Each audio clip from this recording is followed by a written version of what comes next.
Hello, guys and gals, and welcome. Welcome. So I figured I don't really have a lot of time today, so I figured I'd do a theory craft. Gotta go to work tonight, so yeah, that'd be what it'd be. I figured we could at least get a theory craft out, and this is something I've been meaning to do for a little while.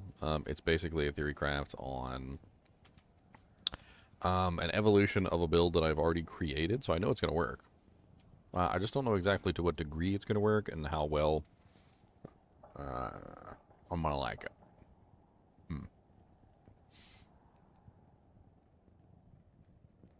Don't howl at your mom. Oh man. Oh, it's too late. Already did. She liked it. That's what she told me. She said she liked it. All right, so we're gonna create this character real quick. Let's go ahead and get this guy set up. All right, so he's gonna be GGM underscore Storm Howl. The Storm Howl Barbarian is gonna be an interesting Barb. If you guys have ever played around with the ability to form into a werewolfy wolfy. Basically, that's what we're going to be doing. And I'm going to use Hero Editor for this. We're gonna get him all set up, and then we're gonna go in and we're gonna test him out and see how well he works.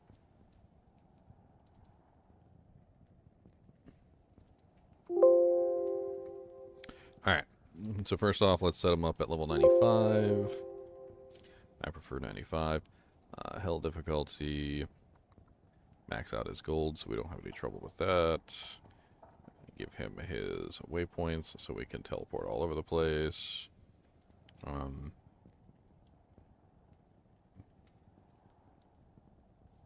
would think I would have these numbers like by heart, but what is it? 94 skill points plus 15. Because you get 1, 2, 3, 4. Wait, is it 4 or 5? You get 1 from our Act 1. You get 1 from Act 2. You get 2 from Act 4. So no, it's not 15. It's 4. So 4, 4, and 4, which is what, 12. I've been playing too much No Rest for the Wicked. Alright. Batch his quests as long finished.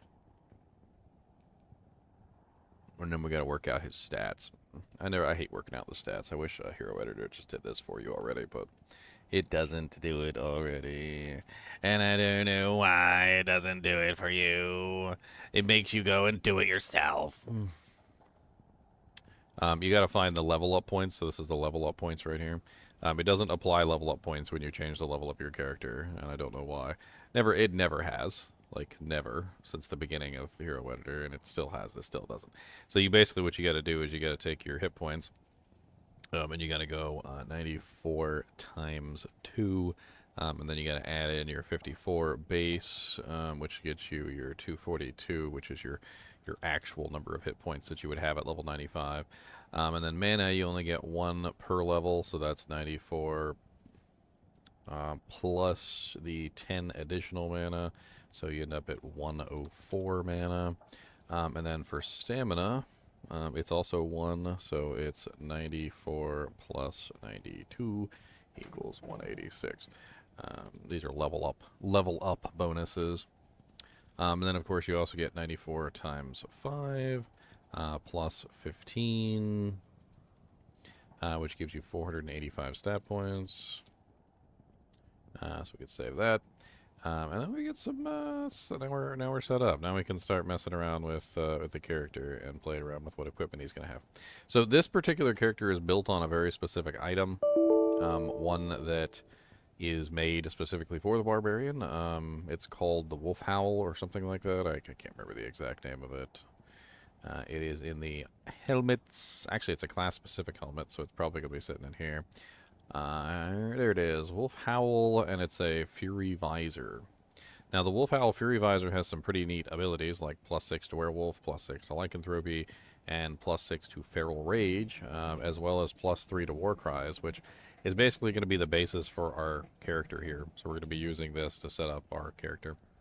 I think some people can actually, you can actually like put this on and then take it off or whatever, but like we're gonna leave, it's gonna be part of the set. So we're gonna play with this.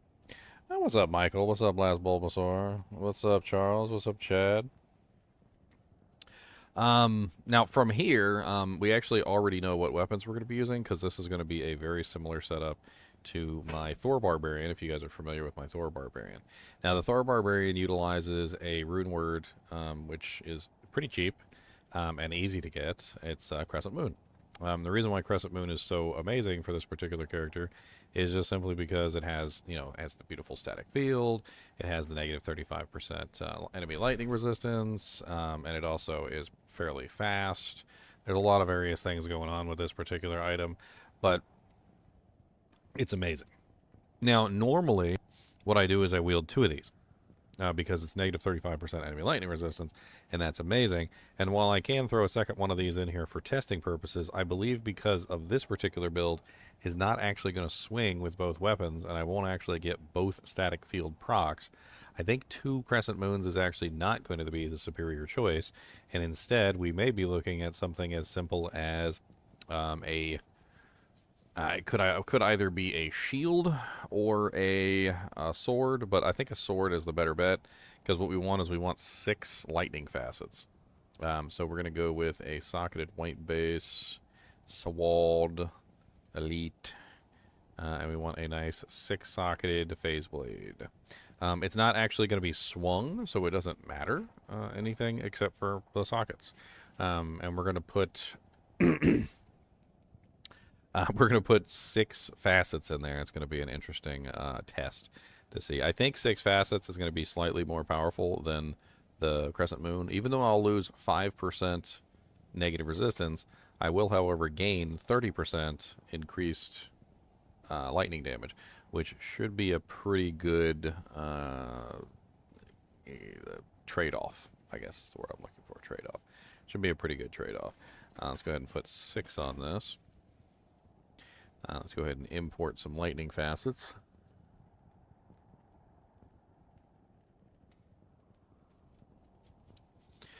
Alright, so we want lightning. Where are you at?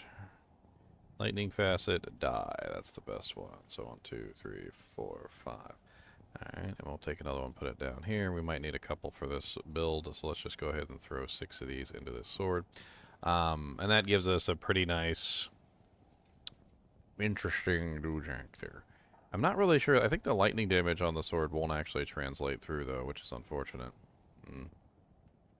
Nothing we can do about that, though. Then we come to the rest of the equipment, and one of the things that you're going to know about this particular character is we are going to be, like, absolutely legit crazy in terms of survivability. I mean, I don't know exactly how else to put it other than that. Our survivability is going to be absolutely insane. I was using this guy as a mule. Because we have essentially no need for any of these skills. So not a single combat skill will be used on this character. There is absolutely 0 need for combat skills because you cannot use any combat skills while you are in werewolf form, and the entire build revolves around being in werewolf form, right? As a Vengeance Paladin in full Griswold set, what should I put in the sockets? I'm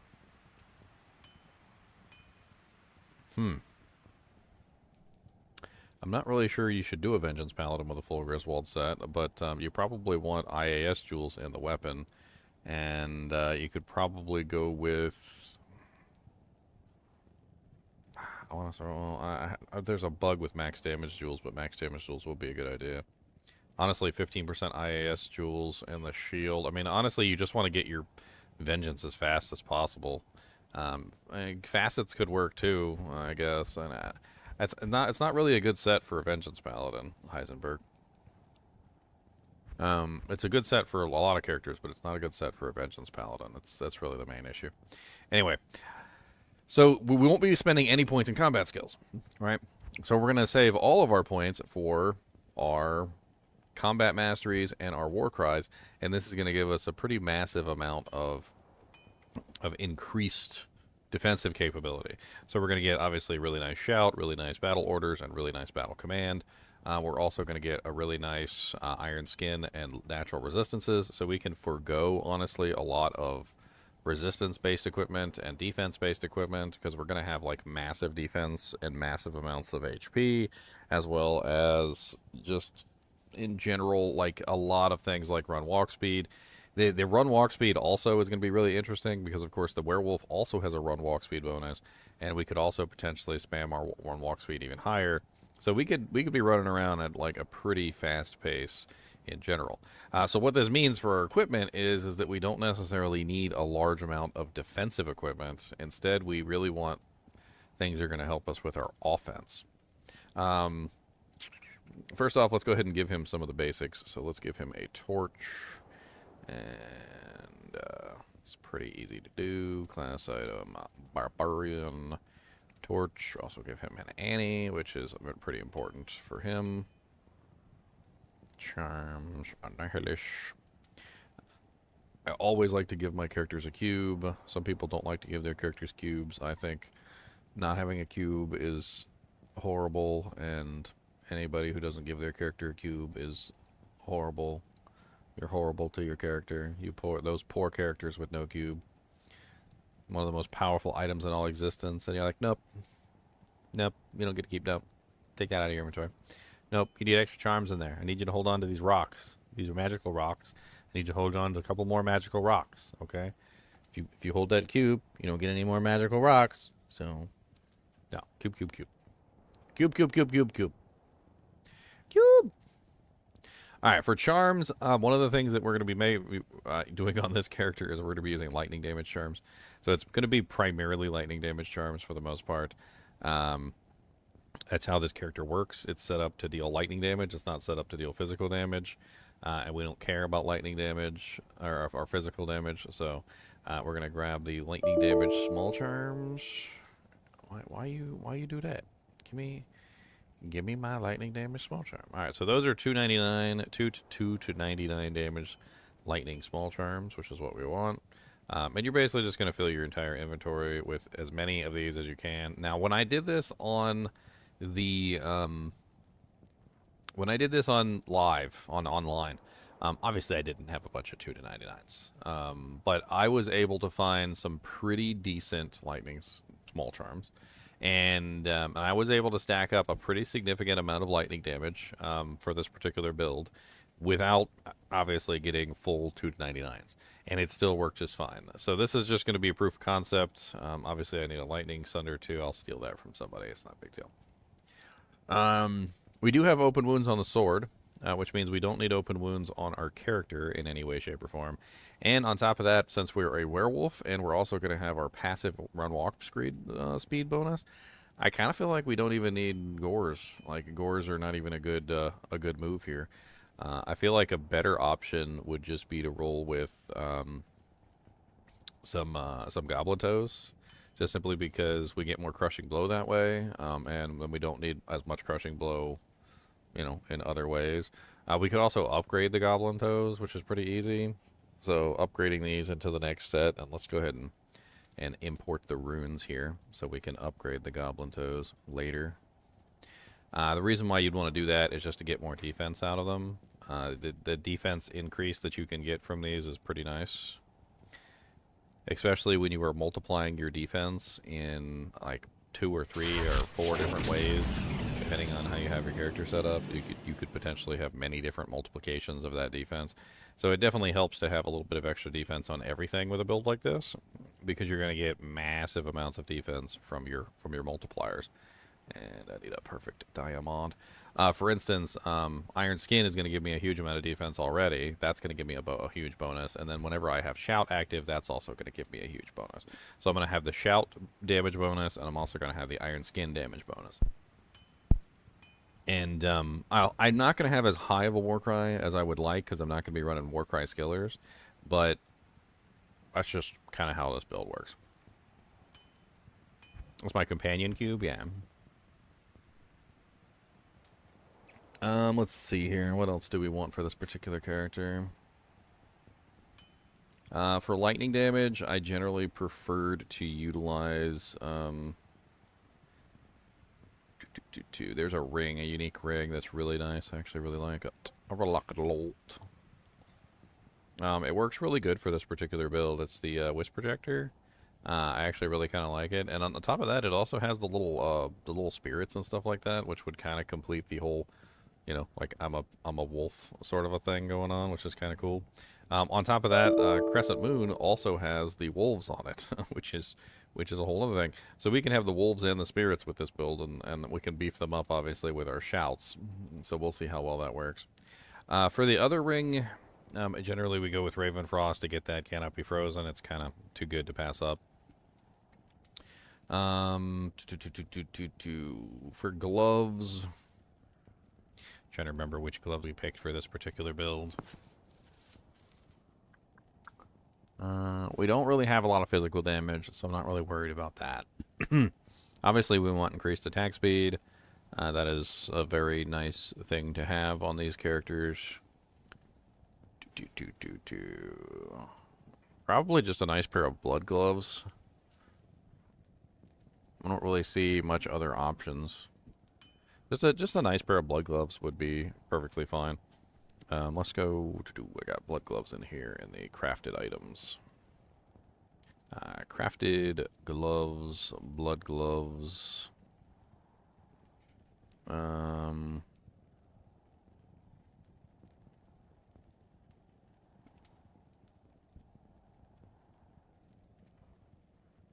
Let's see here. +2 Jav, 20% increase, 10% crushing blow, 6% life leech.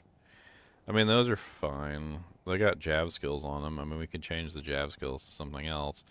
That's pretty much the only thing that's, like, not really necessary.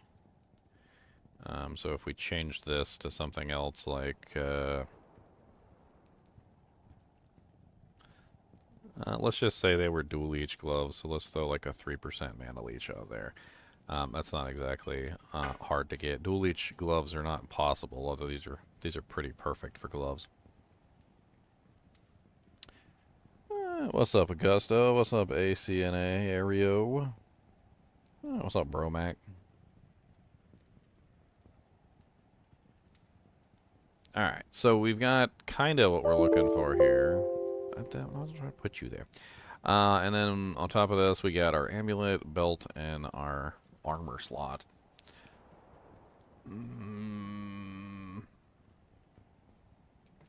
We need to pull up a IAS calculator.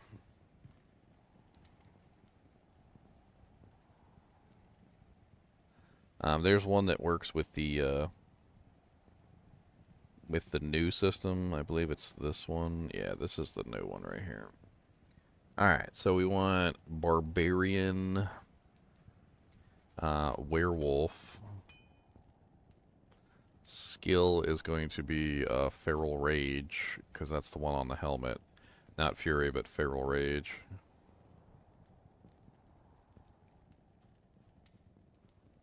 Level of Werewolf. What level will the werewolf be?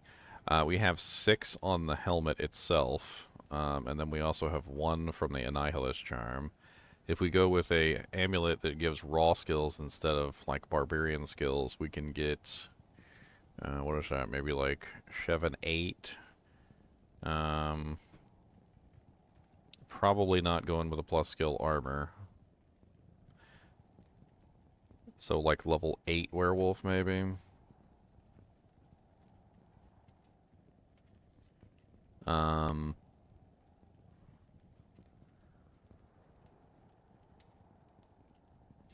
So it looks like according to this, it's 0 is 7 FPA,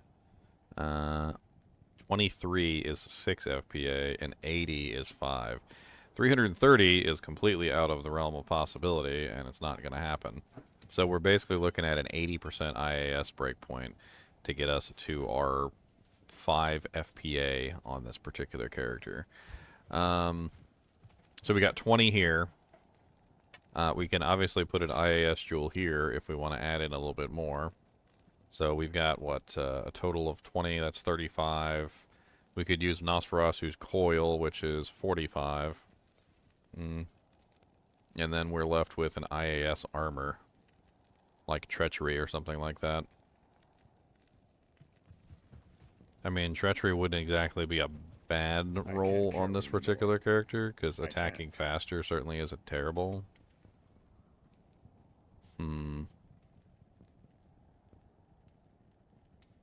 And we do have plenty of defense, so it's not like our defense is really going to be that much of an issue. So we could try treachery. I mean, that's an option. Let's throw a nice treachery in here. Rune words, armor, treachery. I'm trying to think, like, do we even need Nosferatus? We might not need Nosferatus with this setup. So we got 20, and then we got 45, so that's 55, 65. And then 15% IAS in the helmet is 75, 80. So that's 80 exactly between a nice IAS jewel in the helmet, and then that leaves the belt and the amulet slot open.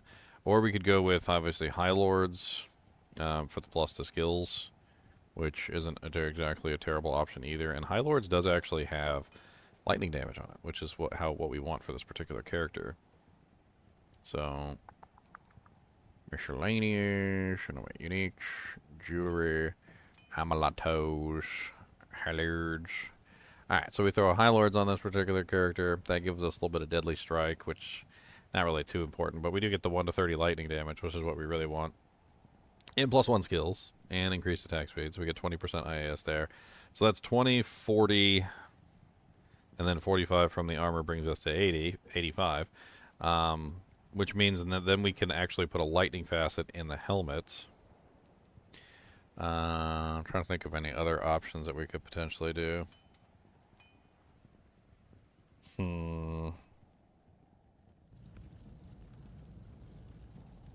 Other options, options, yo, options, ho.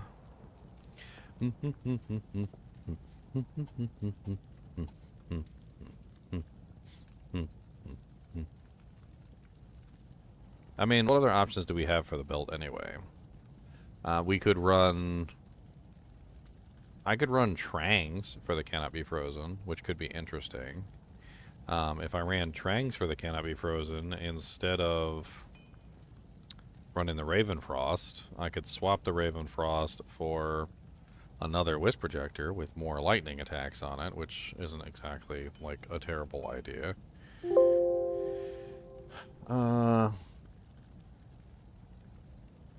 Another interesting choice would be, instead of going with Trangs, what if we went with the 2-piece Death combo set? I mean, as it is right now, with Goblin Toes, we've got 25% and then 35% with the Blood Touch Shark Gloves. So we got 35% CB between the two. And, I mean, that's not terrible.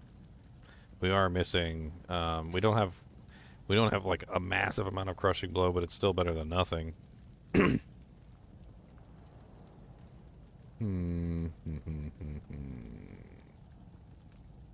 If we went with Nosferatus, though, would we have access... I'm trying to think here. So 20 plus 10 is 30. Then you have a 15 in the helmet, so that's 45. Or we could go 30 plus 45 is... Yeah, that's not really going to work, because that's going to bring us really close to at 75, but it's not going to bring us to the right number. So we're kind of left out in the open there. 45 plus 20 is 55, 65, and then 75, so that's not enough. Yeah, we pretty much have no other option than to put an IAS jewel in the helmet. Like, there's no other option. It's unfortunate, because I would have rather wanted to put a lightning facet in there, but that's just the way it's going to have to work, I guess. I don't want an ED jewel, believe it or not. That's not what we want. We don't want a 15 a 15 percent IAS ED jewel. 15 IAS, 15 resistances. I mean, that could be interesting, although not exactly perfectly what we want. It still leaves the choice of the belt.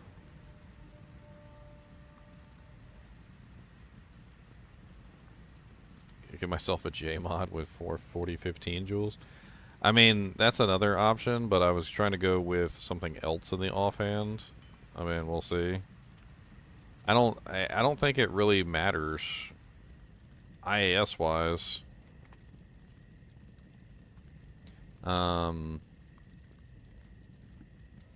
Actually, that's an interesting thought though. So the lightning damage on the facets coming from the offhand sword won't apply to my attacks, but if I did put it in a shield, I would lose 2 facets, but I would be able to apply that lightning damage to the rest of my abilities. But I don't know if that's worth losing the 10% negative res and the 10% positive lightning skill damage. I mean, that's a lot of lightning skill damage to lose out on. And a lot of negative res. What's up, ready for you? How's it going, man? Hey Ginger, I just got back on. Just wanted to come in and give you some support, sir. Doing good so far. I'm just trying to do this theory craft, you know, crafting up the theories. Yeah, that Barb is. I had that on the back burner to think about doing a similar build like that, but I couldn't figure out how to twink it up. I think maybe just going with like Verdungos here might be a good choice. We'll just go with a Dungo, or maybe actually we're actually hitting stuff, so I think string is better than Dungo in that scenario, right? I think string usually is better than Verdungos in those scenarios. And we're probably going to want to upgrade string too, so that we get highest defense out of it. So we'll go. Ginger, does the build need any life leech, or is it like irrelevant? I don't think life leech is actually important to the build, no. Okay. Because the main attack, which is the what is it called? I was a lower. The main attack, which is Feral Rage, which is what you're going to be using the entire time, is already like stacked with Life Leech. How it works is the Feral Rage actually builds Life Leech as you attack. So basically, you just get more and more Life Leech with every single attack that you make. And I can't remember the exact amount. I mean, I'm currently at what, level 6 Feral Rage on the helmet, and then I have 1 with High Lords and 1 with Nihilist Charm. So I'll be sitting at level 8 Feral Rage. And if I pull up Feral Rage, there's a listing. Feral Rage is actually one of these odd skills that actually it's better not to cap it out, because it actually gets worse when you cap it out. So level 8 might actually be an optimal level for the ability. And at level 8, I'm looking at 28% life stolen with 45% movement speed. Alright. Like I said, this character is going to be running really fast. Like, I feel like I won't even need Goblin Toes.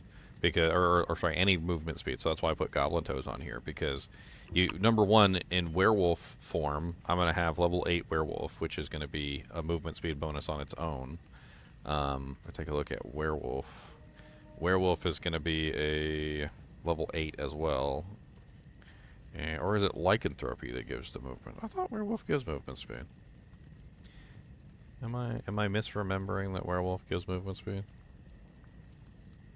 It's not listed here.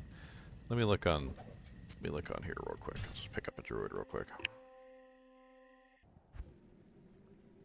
A Drodad.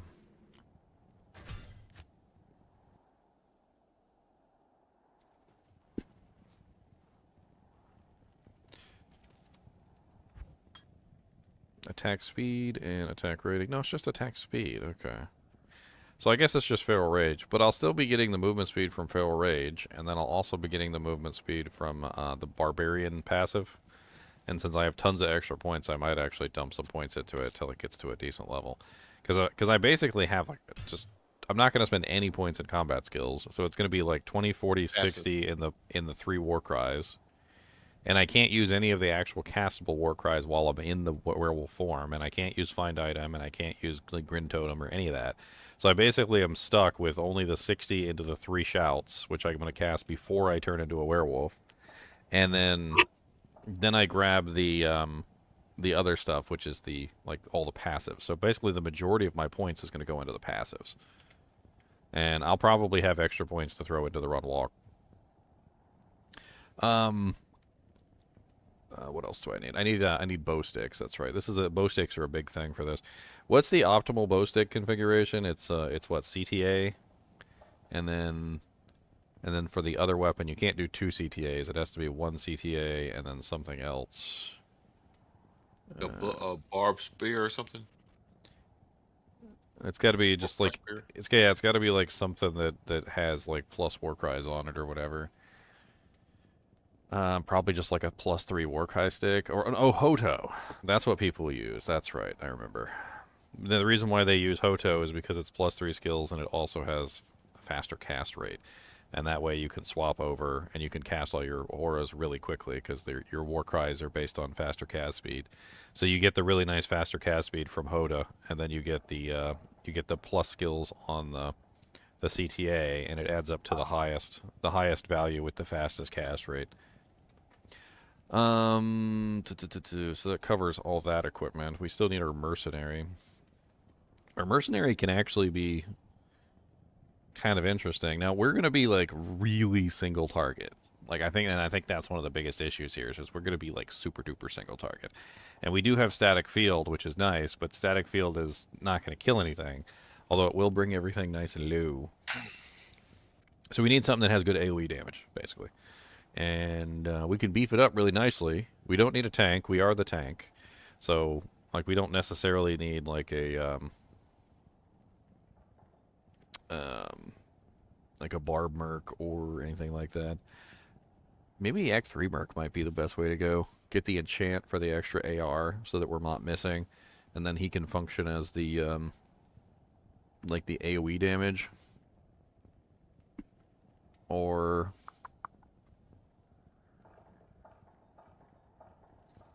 I mean, Infinity doesn't help here. It actually makes it worse. It's kind of weird because of the way that static field works. Static field actually like can bring the monster down to like 25% HP when you have like pure negative res. But then when you start adding in conviction, it starts to make the equation a little funky. But I mean, we could try an Infinity Merc just to see how it rolls out. With all the static field we have, it should be pretty nasty. Let's go with Infinity Merc. What about the Act 1 Merc? She's got that ability to decrease defense. Isn't that way better than? Well, we're gonna have so many stat points. So I'm not exactly sure we're gonna need like the attack rating stuff. I'm gonna have to get in here and take a look, but we'll see. Okay. Like we're gonna have like a million trillion stat points to just put in and do whatever we want to do with. We're probably gonna be stacking a bunch of decks for this to make sure that we can actually hit stuff. Yeah, I was just thinking about the Mercs freezing out, like SAOE freezing arrow. That's crowd control too. Let's see here. What do I want to put on him? I mean, we already have open wounds, so he doesn't really need open wounds. Infinity doesn't have life leech, so we need a good helmet. Honestly, I think I really like Bulwark for the Mercs these days. It's a really nice helmet. It's ethereal. And then for the armor, the armoire. I mean, at this point, he can pretty much use whatever he wants to. He's got that really nice CB going on. He's got the, he doesn't need open wounds because I have open wounds, so bone flesh isn't really that important. What do we put on the guy?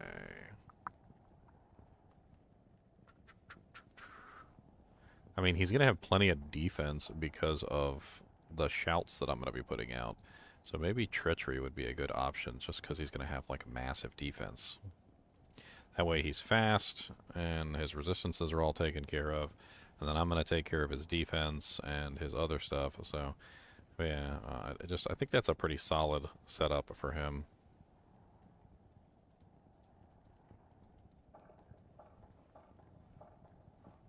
All right, I think he's pretty much done. Let's transfer him over and let's see how he does. Or I guess treachery or hustle maybe if you're gonna need max IAS.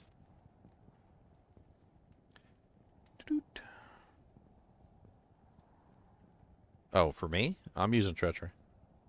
Oh, okay. I pulled up the calculator and I ran it. So apparently, like the last breakpoint is pretty much impossible to reach. Oh, okay. I mean, I could like double check the calculations. I didn't really check to see if I had like a faith bow or something, or fanaticism in some way. Would that somehow like balance it off the other side of the equation? I don't know. I don't know if you could potentially even ever reach that, even with like skill IAS and stuff. Let's see real quick. Let's just do some silly calculations. So let's do Barbarian, Werewolf form, level 8 Werewolf, using Feral Rage with a Phase Blade. Can't remember if I put in the Phase Blade last time. And then there's IAS on the weapon. Wait,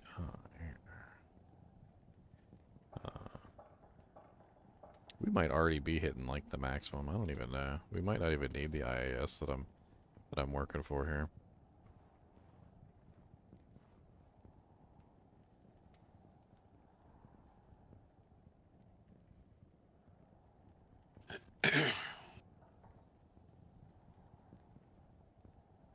I mean, this is saying 75, so I still need 75% which I'm hitting.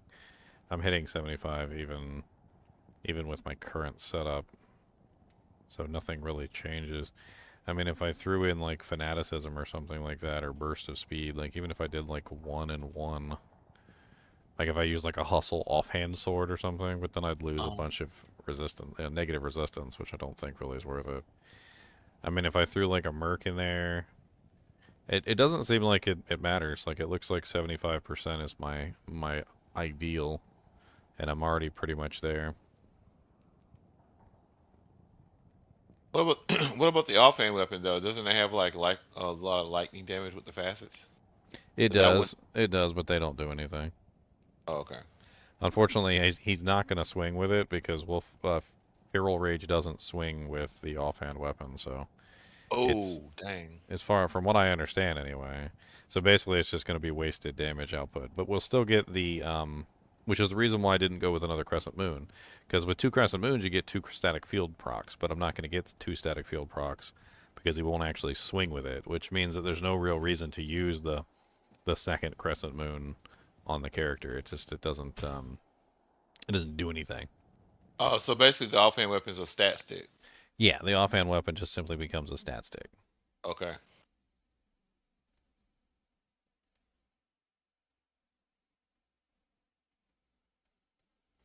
I mean, according to that IAS calculator, we're already sitting at our maximum breakpoint. That's all. I'm always curious about those IAS calculators. I'm kind of skeptical because were they updated with the patches, or I never found that out. Yeah, the new ones. That one I'm using is the new one. A lot of people see me use the old one, and they're like, "Why are you using the old one? The old one is not accurate anymore." And I'm like, "But it is accurate, just not for like the werewolf and like the whirlwind calculations and stuff. But it's still accurate for pretty much everything else." Oh, okay. But that's why you see me go through the process of using the other calculator for whenever I do like the werewolf stuff and like the whirlwind stuff. I always pull up the new calculator. I like the old calculator better, to be honest. It's easier to use. Let's see here. So we need stats. So first off, highest strength that we need is apparently 129. So, okay. There's no stats on the swords, are there? Yeah, there's no charge. So 129, let's just go to 130, it's fine. There's strength on the helmet and dex on the helmet too, so that helps us out a lot. Alright, now we can use both swords, and our attack rating is pretty low at 935. We're going to have to beef up our dexterity quite a bit, but first, before we do that, we need our sword mastery, which is going to give us a pretty big bump. Obviously, we're going to 1 point wonder these for the time being until we figure out exactly how many points we want. We're capping out battle orders, battle command, and shout. Just capping all of them out because why not? That still leaves us with 21 points left, which we can spread between the different skills. Now, Iron Skin and Natural Resistance both have some pretty, like, hard cutoffs in terms of, like, what they can do. Let me pull this up real quick, and I'm going to pull up Natural Resistance. And basically, we're just going to... We might not even need, honestly, that much Natural Resistance. It looks like our resistances are pretty good. So we could probably stack most of it into Iron Skin and increase speed so we can run around like little crackheads. Well, let's see where the cutoff is for Iron Sword Natural Resistance.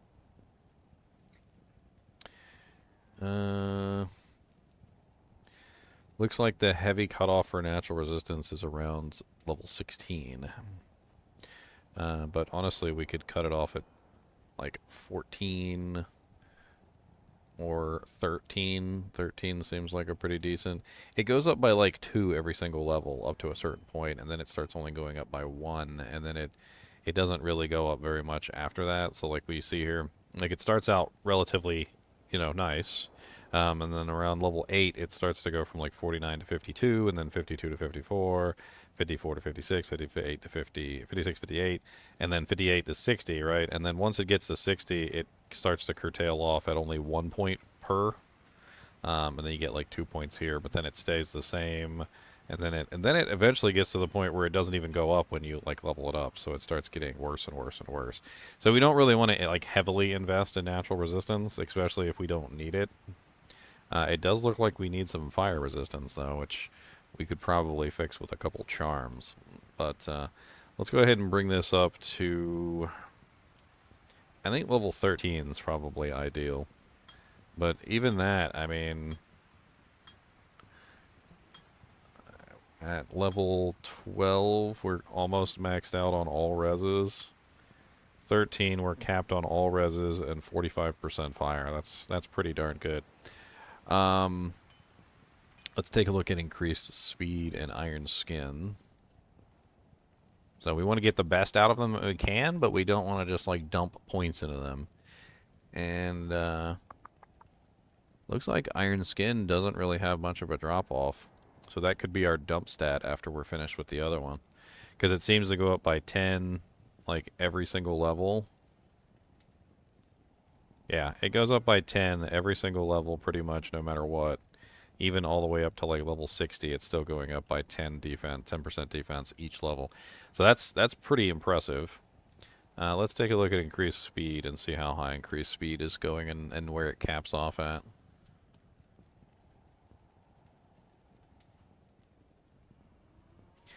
Movement speed. I mean, we're currently at what? We're at level 6. So at level 6, we get a 30% run walk.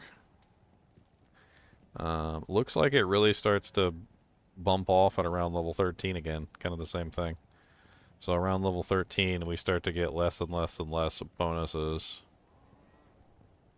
I'm not even sure if level 13 is worth going to, because it starts to get to only 1% run walk per point.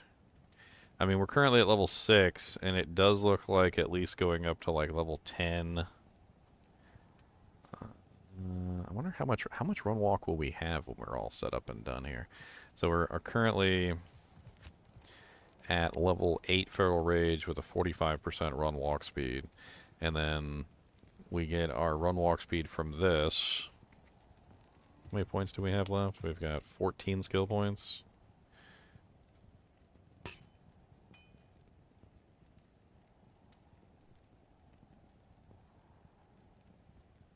Three skill points would save you a item inventory slot and small run walk charm. So bring it up, what, to 35? So I was thinking maybe bringing it up to like 35. Honestly, it doesn't seem like it's really worth it to go to 36, 37, 38. It's only like 1 or 2% per skill point. And every skill point we waste in that is going to be less defense that we have. And our defense is going to be like through the roof. So let's go to 35. So there we go. Now we're at level 9 on the movement speed. And then basically at this point, we're pretty much just dump statting. So all the rest of the points are going to go into Iron Skin, because that's going to give us a massive amount of defense. And our defense is it's only, what, 3,468. But then when we shout it up, we should be looking pretty snazzy. Let's see here.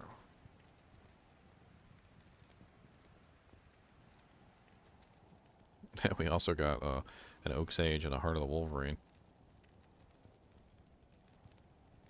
And we've got our little summon Spirit Wolves and Dire Wolves if we want to play with those.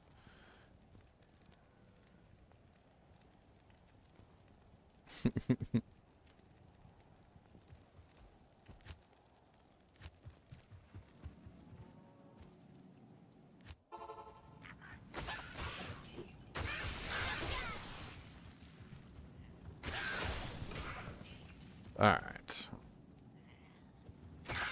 Stay dead. Nobody like you.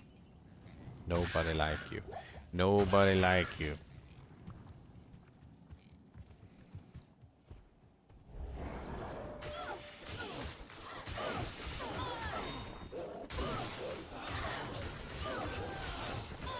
Oh yeah, I totally forgot about Fade from the Treachery.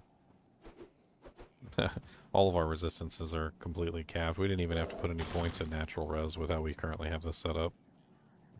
We would have been capped out regardless. So we could have not put those base 8 points into natural resistance, and we could have just relied on the Treachery to help us out instead. Which means we could have put 7 more points into Iron Skin for more defense.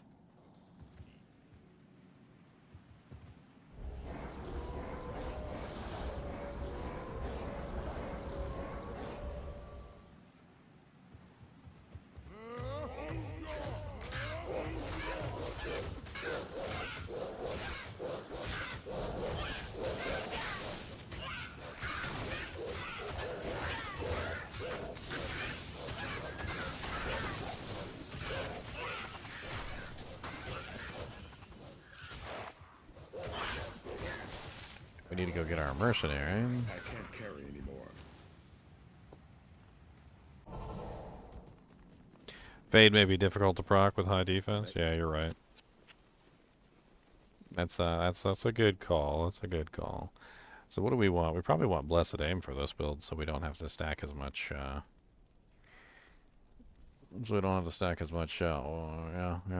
Dexterity. That'll probably help out tremendously. We're not a physical damage character, so might doesn't really help. I mean, we're not going to be... yeah, I think pretty much Blessed Aim. I think that's our best bet.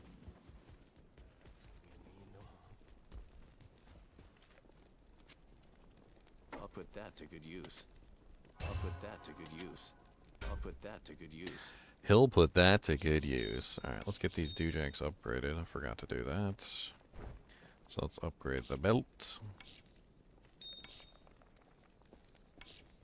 That gives extra defense there, and then we get this, which brings us even more defense.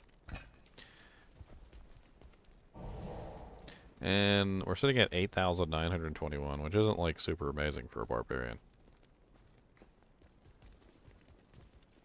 It's actually kind of low. It's on the lower side.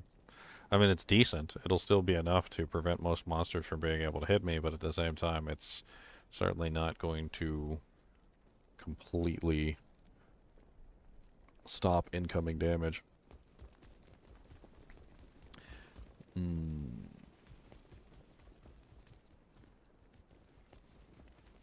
Alright, and we haven't really stacked any points in HP yet. We already have 1,000 hit points. So that's a whole thing there, too.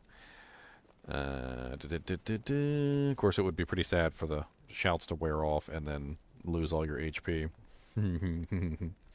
Alright, so we need a decent amount of attack rating. And let's go outside with our blessed aim mercenary.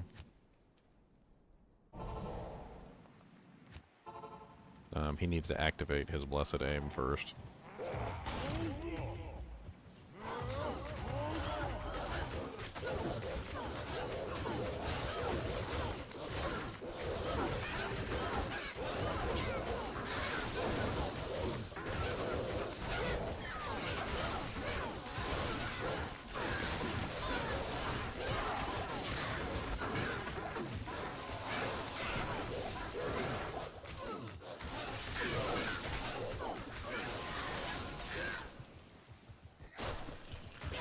Alright, so he should have his blessed aim activated. Okay, so we're currently sitting at 8,929, which is actually halfway decent, but we're going to stack that up a little bit more. So let's bring that up to...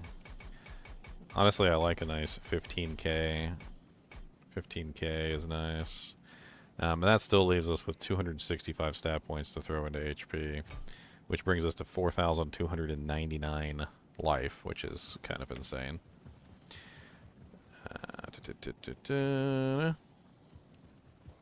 Alright, so let's go ahead and summon our little Doojink. We get our little direwolf. We got like our full little group here. Down transform. Re-up all of our Doojinks.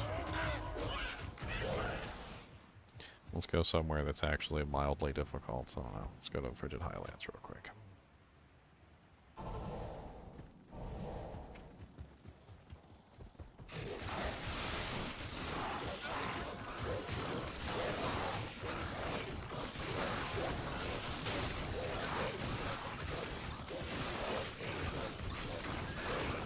So single target though. I mean, granted everything's nice and ouchied, but super single target. We need like a Uber Diablo to go like punch in the face.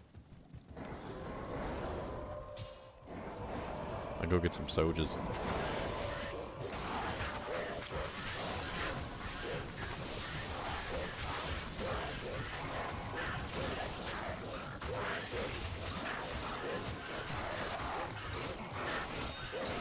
I still feel like some AoE damage would have went a long way in this build.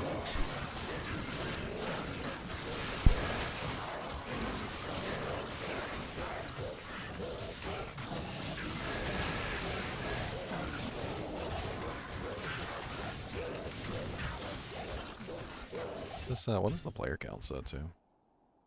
We're on 7. Okay. Ah. That's P7. We're on P7 right now. That's actually pretty impressive. Let's go take him in somewhere with a bunch of immune to physical monsters. Let's go into Arcane Sanctuary. Yeah, Hunter x Hunter. What number am I wearing, Bub?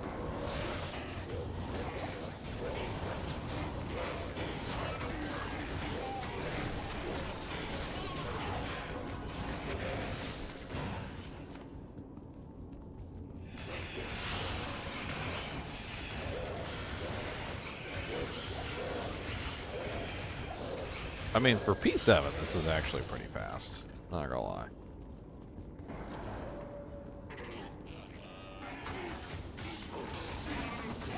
If I brought this down to P1, I'd be like breezing through it.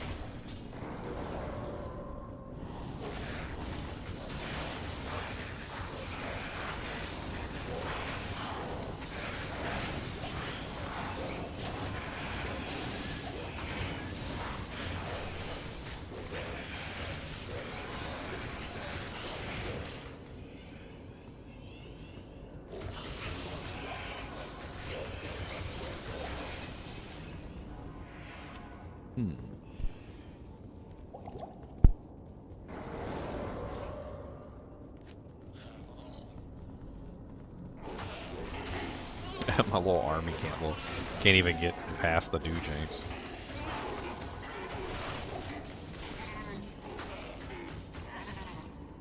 Yeah, let's go test this out on like a Uber Diablo real quick.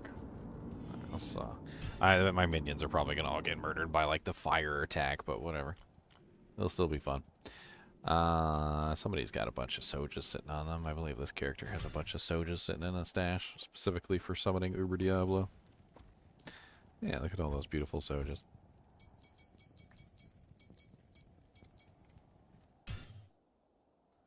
All those beautiful Sojas.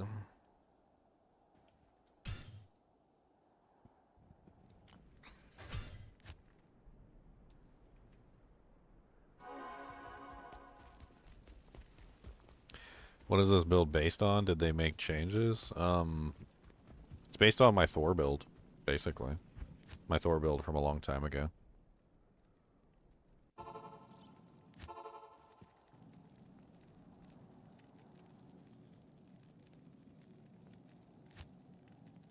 Ah, it took off my doojanks. 1, 2, 3, 4. Doom, doom, doom, doom, doom, doom, doom. I guess I could try using the Oak Sage just to increase everybody's health that much more. Just to see if maybe that could make the difference in allowing them to survive, like the fire and stuff like that.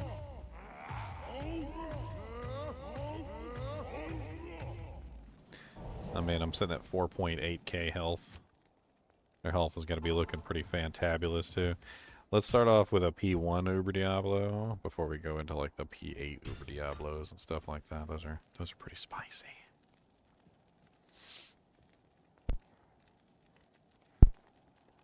The spice. They got the spice.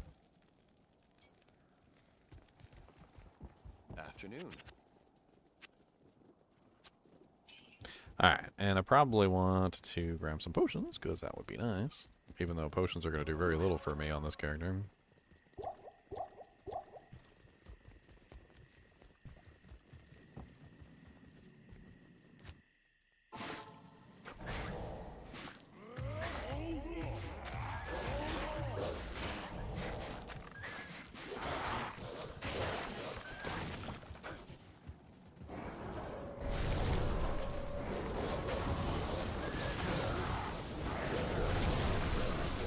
Ah, nah. Oh, my HP. Oh, I don't have life tap or anything. I guess we're going to find out whether my life leech is enough. Doesn't look like it is. Oh no, all my little minions. All my little minions, no.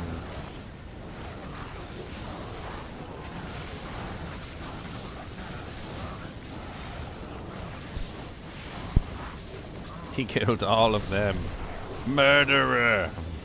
Murderer! Murder! Murderer! Murderer! Murder!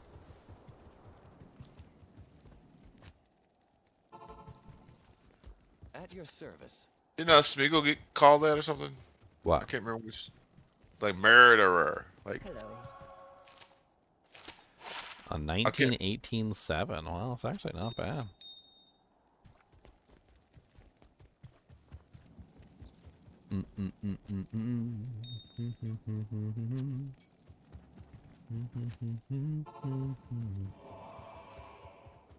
Pick up my Antivirus.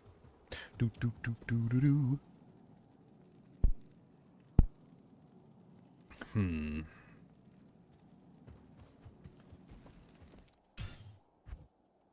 Alright, let's bump this up to P3, and let's see how he does versus P3 Uber Diablo.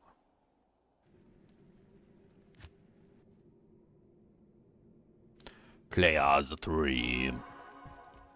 How many players? 3 players. Afternoon. Boop. Obviously, my minions didn't last very long, so I don't really feel like there's much need to resummon them. They seem much more useful when I'm doing like garbage content, but when like you get into like a boss that does like AoE attacks like Diablo does, they pretty much all just fall down. It's not even worth your time at that point.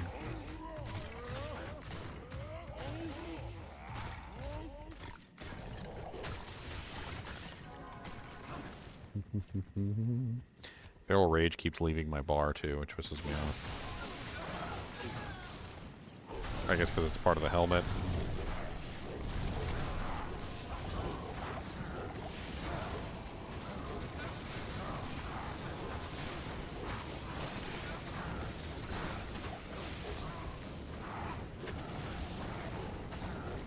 I mean, my life leech is no slouch, but he does have... I don't really have a super large amount of physical damage, which could really be the issue. Especially with him, because I'm probably missing quite a few times as well. So I probably am leeching, just not as much as you would get from like a melee physical character. Man, my boy over here is just like tanking like 6 archers in the back, too. I guess that just goes to show how ridiculous my shouts are. You see him just tanking like 5 archers and also like Uber Diablo at the same time? That was pretty impressive.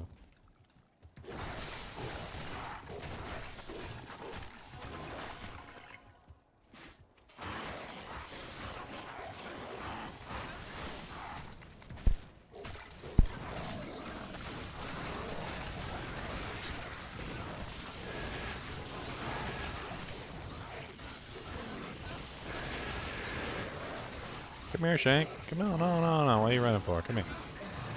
Come here, get punched in the face. Haha. My run walk speed is certainly acceptable. Like between the increased speed on the Barbarian and the run walk speed that's coming from the Feral Rage, it's more than enough. I definitely don't have any complaints. I mean, I feel like I could be faster. If I wanted to be faster, I could be faster. I mean, it's kind of an interesting argument for maybe throwing a hustle in. Like a hustle phase blade in the offhand. Oh, no, actually, no, because you don't get the burst of speed proc. Because you'd have to actually hit with it to get the burst of speed proc. Yeah, because that didn't work. That wouldn't work. Maybe on a Swapu, but...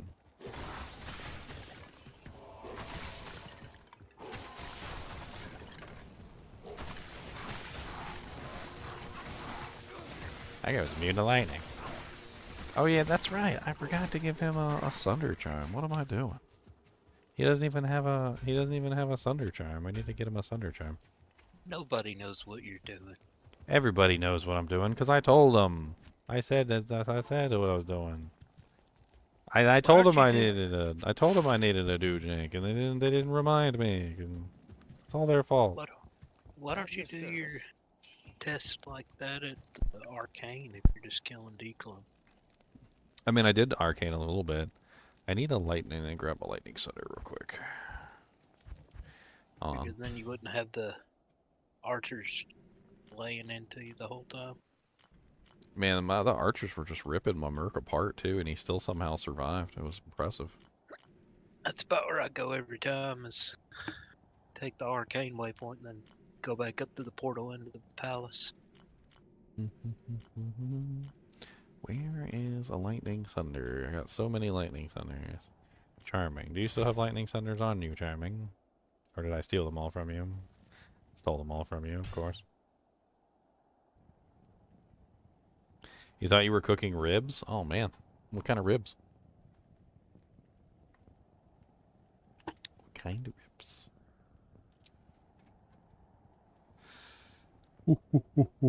Ooh.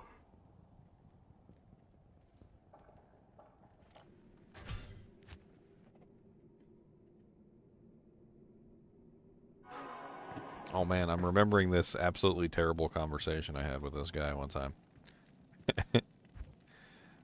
You know I did like that theory craft for the Infinity Spears on, and I like set up the Infinity Spears on, like with, you know, obviously an Infinity and tons of other stuff, and somebody commented on my video, and they were like, you're not theory crafting anything. This build's already existed since the dawn of time, and literally like dinosaurs were using this build before you theory crafted it. You're an idiot. And I'm like, what are you talking about? I was like, Infinity only just recently was able to be used by Spearsons. Like, it's not something that was always a thing. Like, you couldn't always use Infinity Spearson. or the infinity with the spears on, because you couldn't make infinity in a spear until, what was it, Yeah. like patch 2.4 or something like that, or 2.5? I think And he's like, 2.4. yeah, you might not have been able to use an infinity with it, but you would just use, that the unique mat spear or whatever, or like, and I'm like, no, you really couldn't do, like, he's like ages and ages ago, and I'm like, how long ago are we talking? Because, like, you couldn't even make a spears on, like prior to the avoid, evade, and dodge fixes, because the frickin' spears on would get locked in like evade loops. And if you didn't have avoid, evade, and dodge, you ended up getting stuck in faster recovery loops, or you would just straight up die because you didn't have enough defense. And he's like, like D2R LOD 1.09, you could make this build, and you haven't created anything new. And I'm like, okay, buddy. I'm like, I don't even think that character even worked in 1.09. Like, not even by the barest like example of the term. And you guys think I'm joking too. It's totally in here. Watch, I'm gonna pull it up for you guys.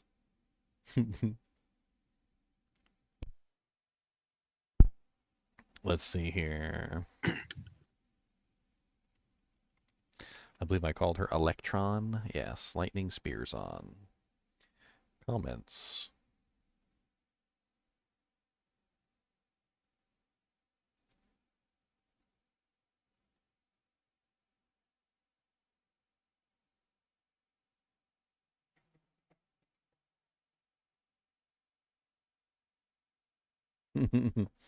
See if I can find this before.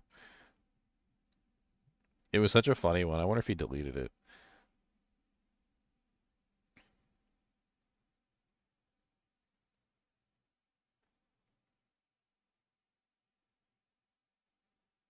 Bom, bom, bom, bom, bom, bom. Bam, bam, bam, bam, bam, bam. Ah, yes, here it is.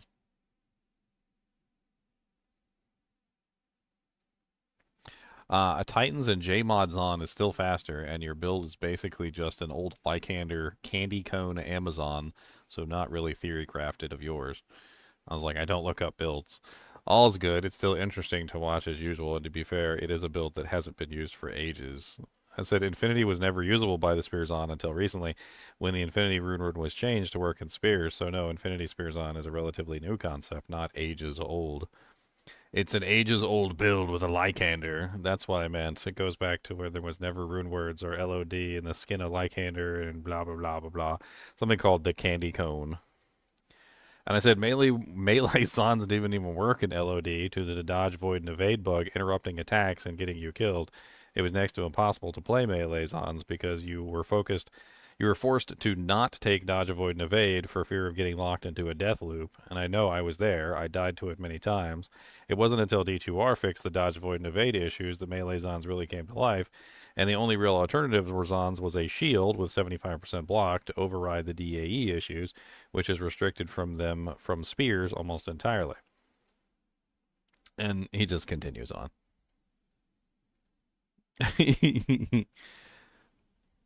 I didn't theory craft anything, guys.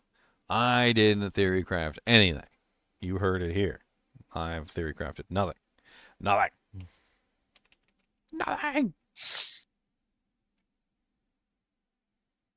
I swapped my assassin over to a Blade Fury. Mm-hmm. Just tried her on that declone.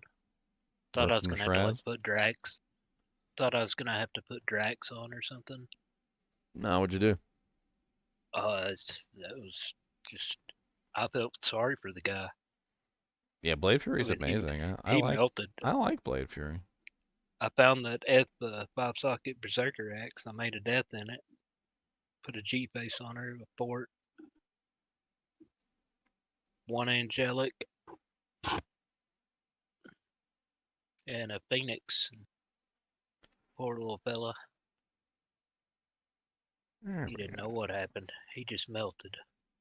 Blade Fury is absolutely amazing for picking out targets too. Like I think it's one of the coolest things is you just picking out targets. Like you can just any monster you want to, you just like click on that monster and you just start shooting at it, and it'll rip through the entire field of battle to get to that monster, and then that monster's dead. Not the greatest crowd control. I mean, if you put knockback gloves on, it's actually pretty effective. I was using laying of hands. Yeah, get a nice pair of like knockback gloves. Craft yourself up some really nice ones. I don't think the demon damage works with Blade Fury. I think that was one of the things that I was playing with. Oh. I think the demon damage does work with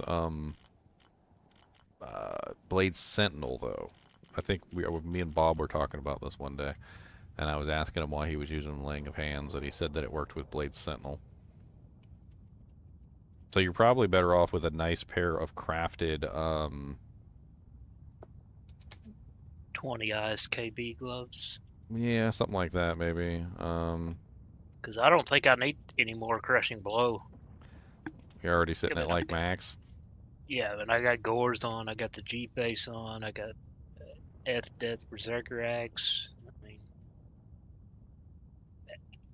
like even P8 Hell Bell, like dies pretty quickly.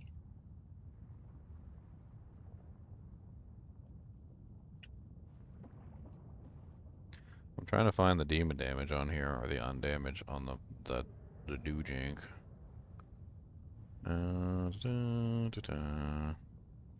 It doesn't say whether it works on Amazon Basin. It has pretty much everything listed, like min-max damage, mana leech, life leech, slows target, freezes target, like all that's on there. I didn't even know if the Drax would proc life tap from it, but and I figured that it probably would, being that the glacial spike procs off of death.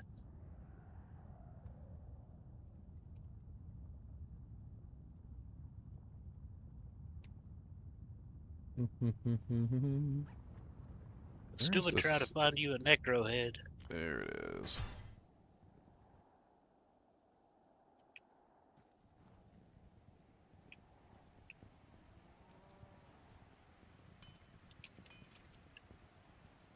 I mean, you don't even really need the IAS from Laying of Hands either. It helps with casting your Blade Sentinels, which certainly isn't terrible. Why? Because I've got it in a Berserker Axe and not a Etten. Well, no, all your traps are IAS based, so when you're slapping down your Blade Sentinels, it helps to have a little bit of IAS for that. No, but you said I didn't need the IAS from Laying of Hands. I figured I did.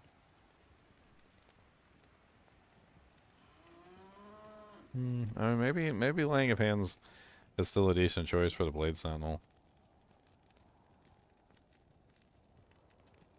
I don't really remember, to be honest. I think there's some funky thing with how it shows its damage calculations on Blade Fury too, so you might not even be able to see the damage increase. Like even from like Fortitude and stuff like that, it doesn't apply right.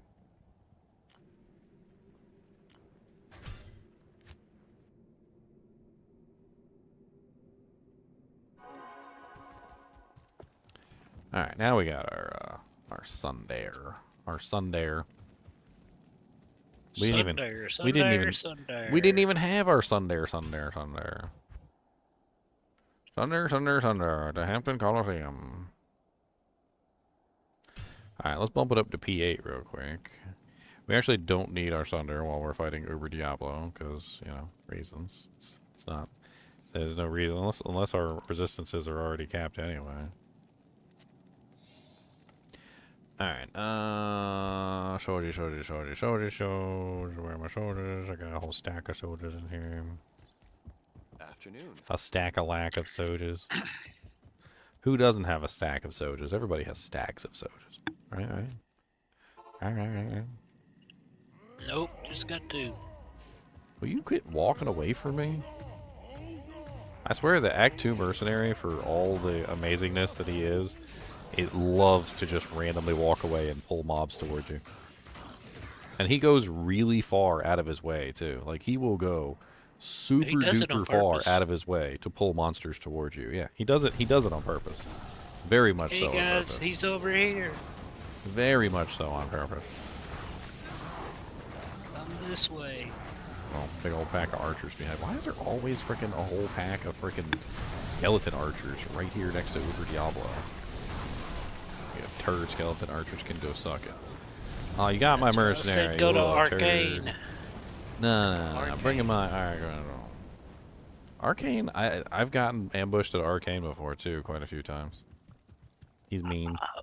Good afternoon. That's where I've killed like all my declones like, this whole season. I haven't got ambushed once. There's literally been nothing in there except him. I totally forgot to swap over to my set of weapons specifically for that purpose. There we go. Now I got my big old honkin' boy Doojanks.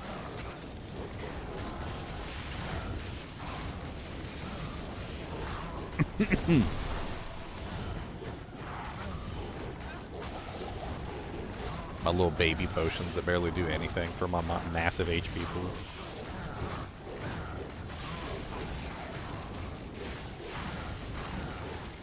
PA Diablo is a little bit more nasty. He's nasty. Nasty. He nasty.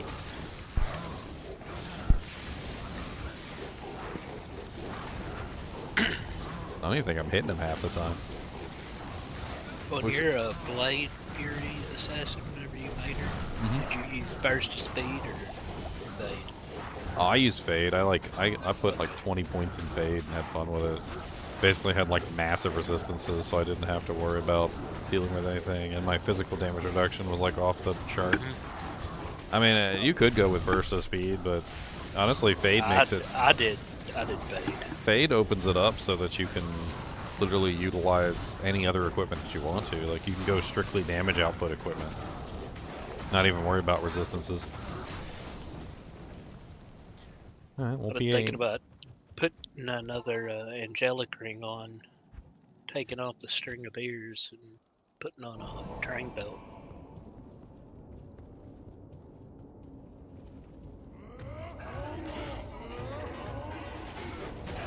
I mean, personally, I found that negative targets defense helped out a lot with hit rate. If you can squeeze in some negative targets defense somehow. An F rune in a weapon goes a long way. I can't really put anything in a weapon. I mean, you might even consider grabbing a nice ethereal flesh ripper fang knife for your offhand, and then throw a F rune in it, so you got negative 75% targets defense. And then whenever you come up across those monsters that just seem to miss on like 90% of the time, you grab that negative 75% monster defense on the flesh ripper, and it'll just rip right through them. I've been using more like attack rating charms than skillers, honestly.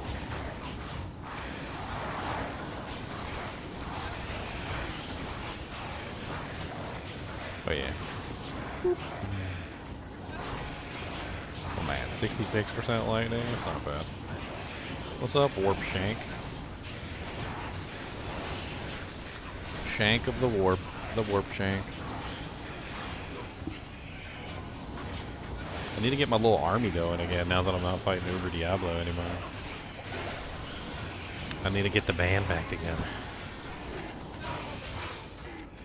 And I turned my blood source into a fire source. You know, if somebody just hopped into the stream right now, they would think that I'm playing Druid. It totally looks like I'm playing a Druid. But I'm not. Ha ha ha ha. Gotcha.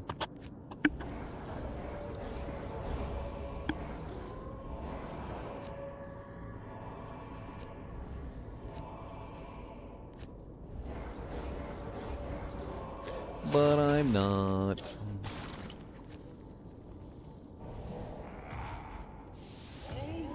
Oh no, I can't swap off to my other weapon set without losing my wolves. Unfortunate. I can only keep the dire wolves. because the dire wolves are on the helmet. The crescent moon is the spirit wolves, which means I can't swap over. I can't swap over to cast my spirit wolves.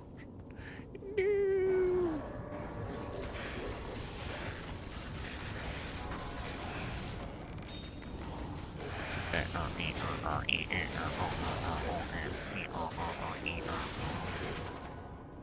Chop, chop, chop, chop.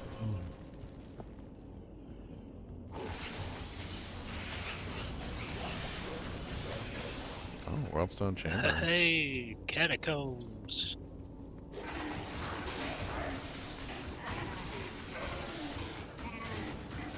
I'm impersonating a druid? I am impersonating a druid, that's right.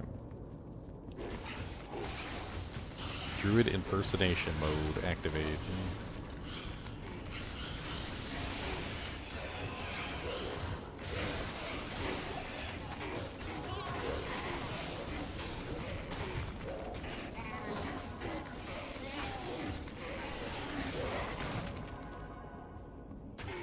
Die. The dire wolves are a nice touch for destroying the corpses, since they like to eat bodies all the time. I just need a vine. I don't have any vines. I need some vine charges, so I could really be a druid.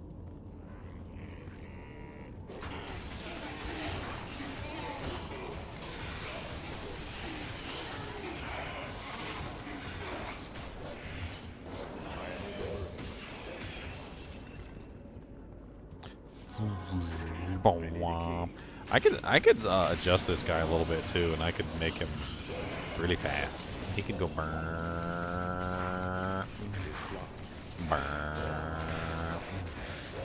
We don't need another Sanicdahoogehag. This would be Sonic the Wolf Hag. Haha.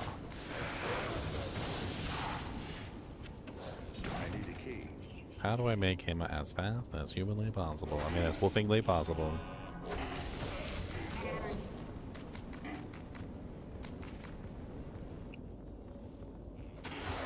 Chop, chop, chop, chop, chop.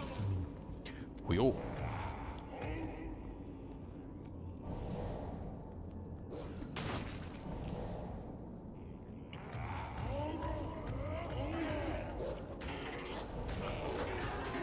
Well, that is unfortunate. What's unfortunate? That died and just fell to blue.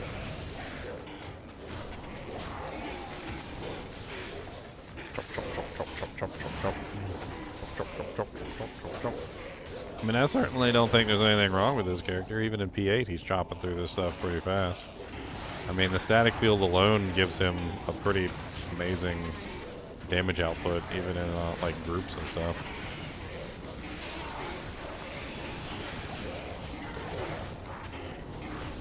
Couple issues that I'm noticing right off the bat, though, is I can't keep my freaking my shortcuts for summoning like the wisp projector and like spirits and whatnot. Like they don't want to stay.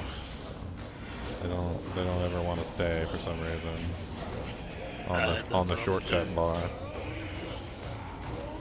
Whenever you do the custom shortcuts. Yeah.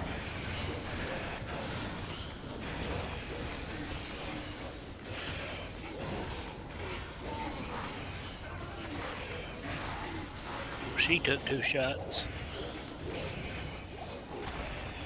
2 shots? Why are we taking shots?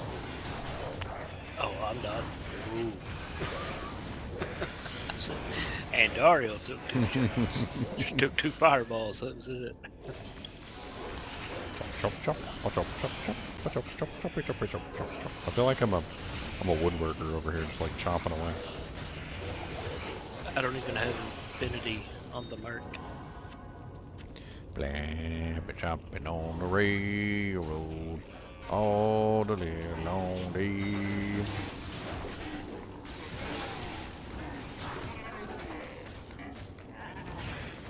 I've been chopping and a chopping, just a chopping my life away.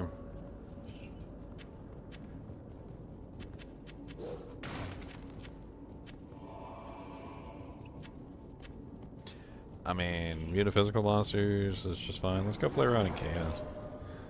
Let's bring the P count down too, because we're obviously chopping through PH is fine. I kind of want to see how it does on like P1 content. I feel like he's gonna just like walk right through P1 content.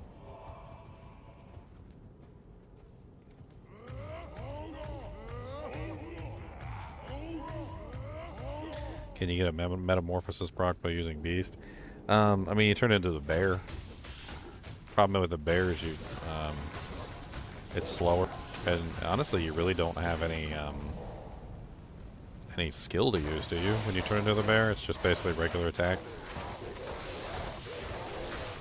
You get a pulverize or something, don't you?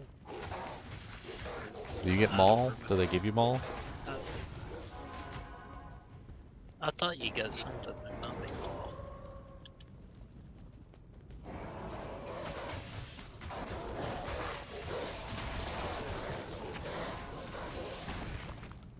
Running all through the game now, just a chopping all them mobs. Where the boss at? Where the boss? Boss mob. Get all you stupid little babies out of here.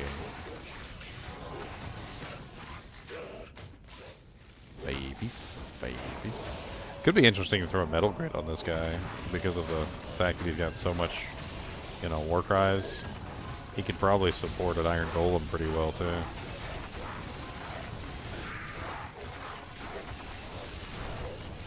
Got enough lumberers, thank you.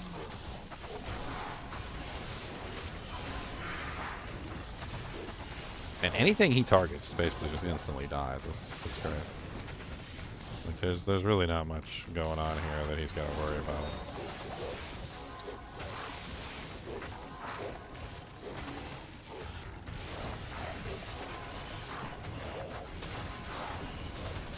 Poor Mercenary, he's got an infinity, he's got treachery and a nice bulwark helmet, but honestly he's literally lagging behind. He can't even keep up with me. He's less useful than I thought he was going to be honest. Most of the time he's not even in combat with me, or he's just like hanging in the back, like fighting one monster by himself.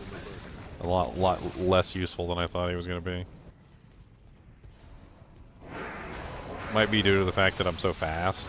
So like a lot of the times, you know, like with the Feral Rage, with the 45% run walk that I get from Feral Rage, and then I also get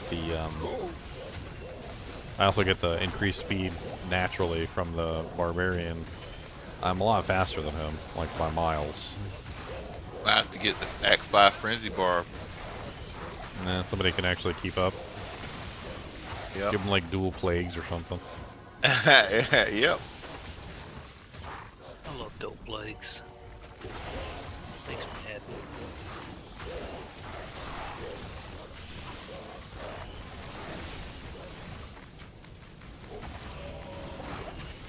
I mean, honestly, it's kind of hard to beat defensively, essentially having no poisons, because once you do that, you get no poisons, and then you also get no curses, because the curses and poisons last basically no time whatsoever with that combo.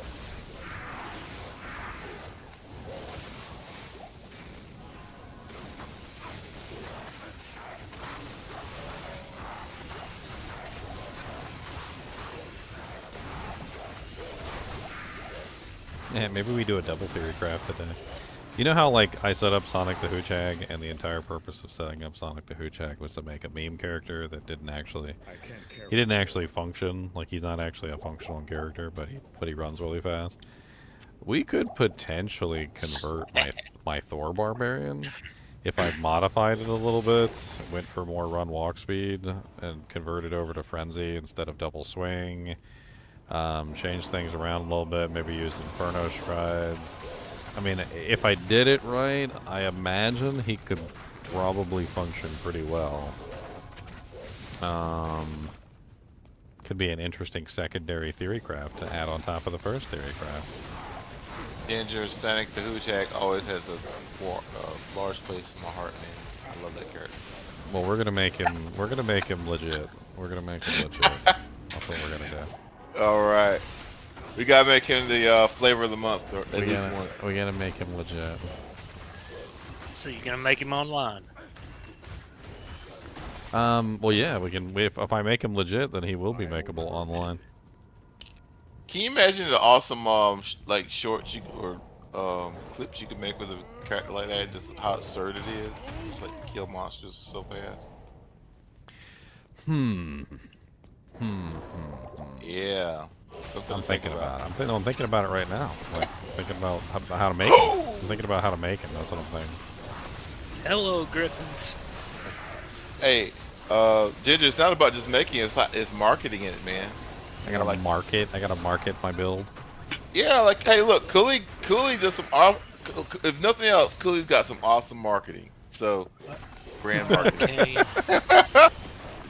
Kane, don't do me dirty on this, Griffins. He did me dirty. 16-12.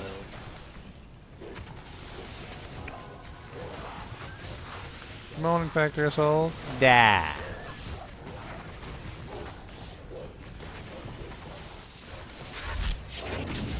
Okay, so the question becomes how do we make him legitimate? Like how do we make Sanicdahoogehag a legitimate monster beast?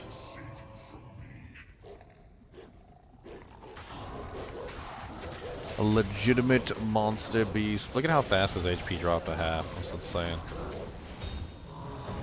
Poor guy. What the hell is that? We coming up with some crazy stuff. +2 Necromancer Dagger with 40% increased attack speed and 5% mana leech. The Eagle Scratch.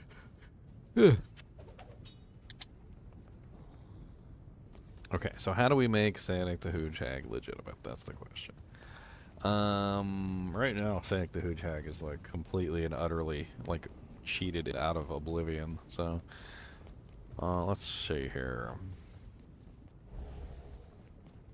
I mean, first off, we have to keep the core of the character, which is increasing our speed as much as humanly possible to a degree that doesn't even make any sense. But we also have to make sure he's actually dishing out damage, which is part of the issue with his original build, was that while he was really fast, don't get me wrong, he also kind of didn't have much damage output. He was like running around like Flash, but he was fighting Superman, and so every time he punched Superman, Superman would like not even feel it.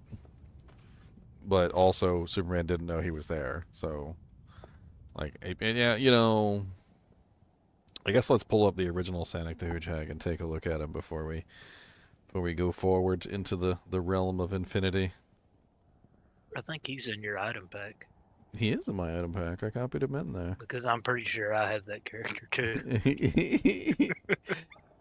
Do you have fun playing with him? That's the question? It's been a little while, but yes, I've had fun playing with him. Run around like a crackhead? What? Sanicdahoogehag. Hear him's be.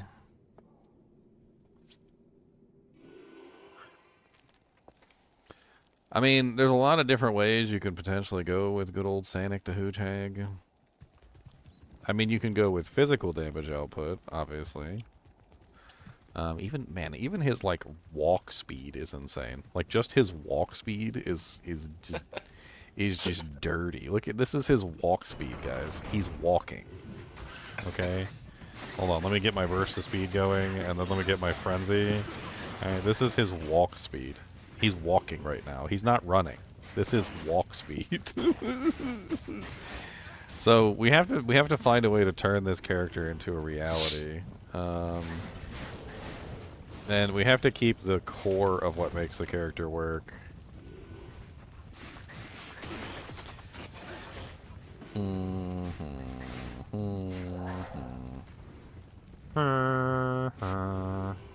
I feel like the new Hustle armor would work really good on this character. I don't think I used Hustle on this character. I think I used, at the time, I had used Enigma, because Enigma was 45% run walk speed. But with Hustle, you also get the added benefit of being able to avoid attacks while you're moving, which is pretty crazy, too.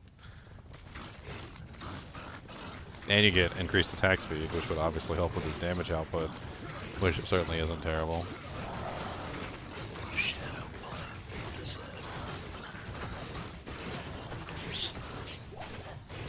What if we make him a combination character between like physical and? Well, I know I was thinking he probably needs a hustle, so he can get the burst of speed proc.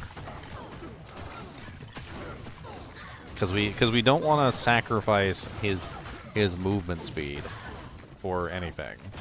So I think hustle is going to be one of the best things for that, because he's going to get the burst of speed proc, and then he'll also get the fanaticism, which will help with his attack speed as well. So he'll get extra damage output with the hustle. And then about cat's eye.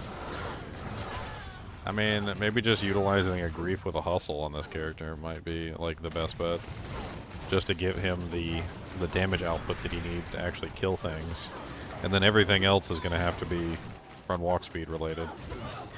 How about the hustle in one hand, and then like a death in the other?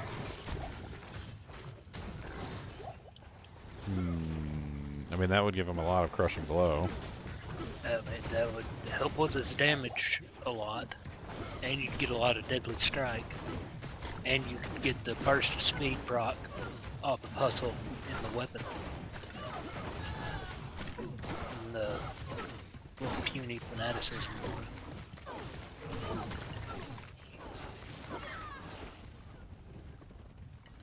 God, he looks so silly when he walks. He looks so silly.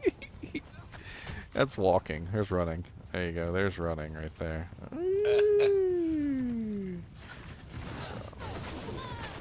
Okay. This guy's cheated though. He's cheated to oblivion. I also need to figure out what the breakpoints are. I don't know what the breakpoints are for run walk speed. So like, we could get a large amount of run walk speed and it end up being useless. What are the main forms of run walk speed bonus that you can get? There's regular run walk speed that comes from equipment, which is capped off, sort of capped off. It's like a soft cap.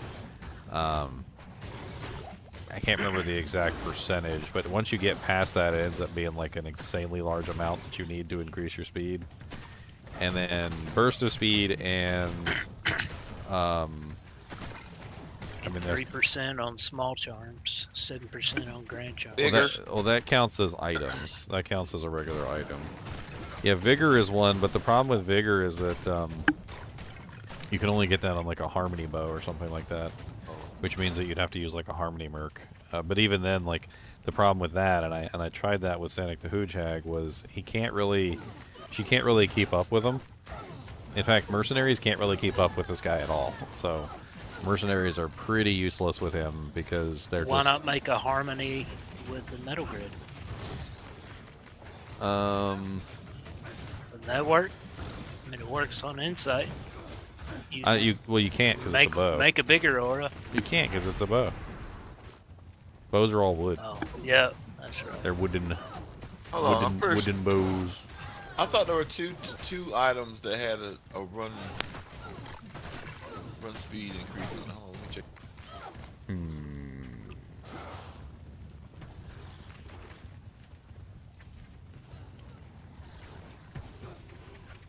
Sanicdahoogehag.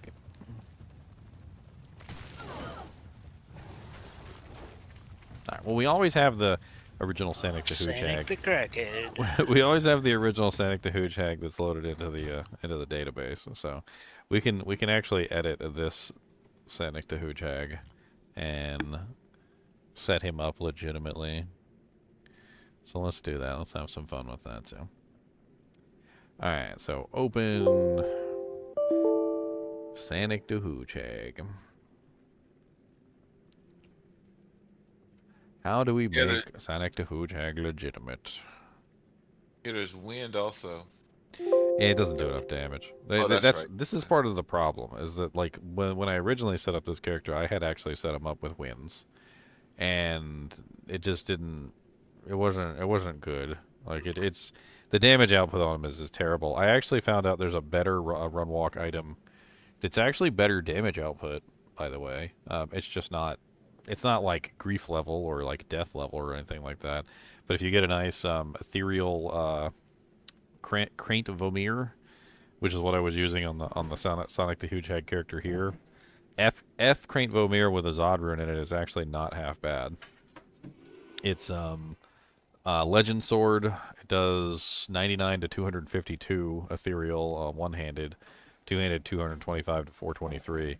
It's indestructible with the Zod rune. It's 20% faster run walk, 50% increased attack speed. You also get 35% slowest target on the monsters and physical damage reduction of 10% with negative 70 monster defense per hit too, which is kind of neat. I mean, it's not like a terrible weapon. It's not better than a lot of other options, but it's not terrible. Main issue with that though is that, well, like there's a lot better options that you could potentially be using. First off, I mean, obviously Grief for physical damage. I could also potentially set this character up with lightning damage for like my Thor build, or maybe I could do a little bit of both. I don't know.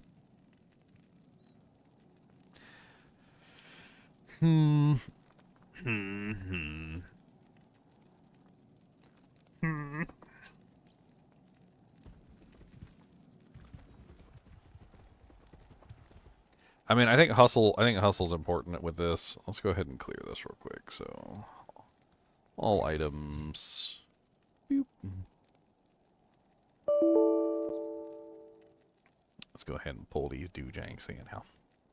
Pull the doojangs in.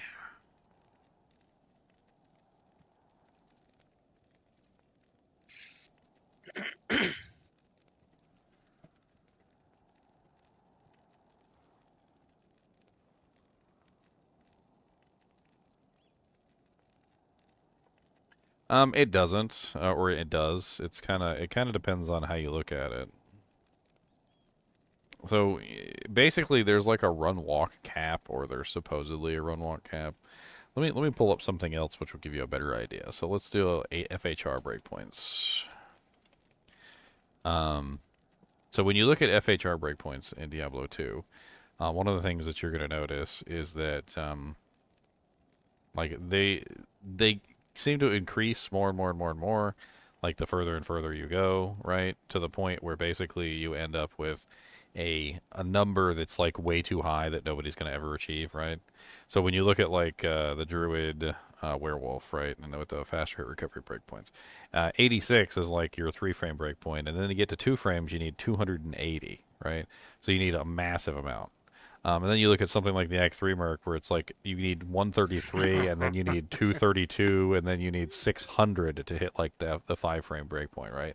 So basically what it comes down to with faster run walk is that, and this was something that I proved with Sanicdahoogehag, is that yes, faster run walk does have a cap, or similarly to this, but it also continues to go up, and if you can reach those ridiculously high numbers, you can make your character even that much more faster. And so it really just comes down to like, how do you increase the speed of your character more than you would normally? And then there's also 2 different forms, or actually I think there's like 3 or 4 different forms of increased run walk. So like faster run walk has many different types of run walk. It has item run walk, right? So item run walk is number 1. Then you also have skill-based run walk, but for some reason the skill-based run walks are not tied together. So you have burst of speed, which is one form of skill-based run walk. So that's number 2. Number 2. And then we have vigor, which vigor is another form of faster run walk, which is separate from the other ones.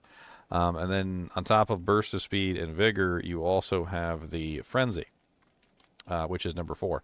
So if you combine all of these together, if you combine your item run walk of like, I don't know, like whatever the maximum percentage is for item run walk, and then you combine that with burst of speed, and then you combine that with vigor, and you combine that with frenzy, and then the last one, which I totally forgot, was that's the recent one, which is blaze. Blaze also stacks.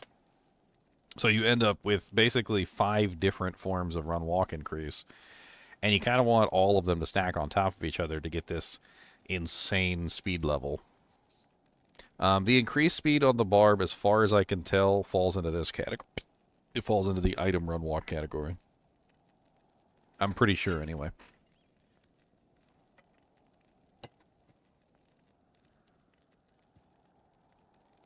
I'm not like 100% on that, but I'm pretty sure where it falls into this category. Let's see here.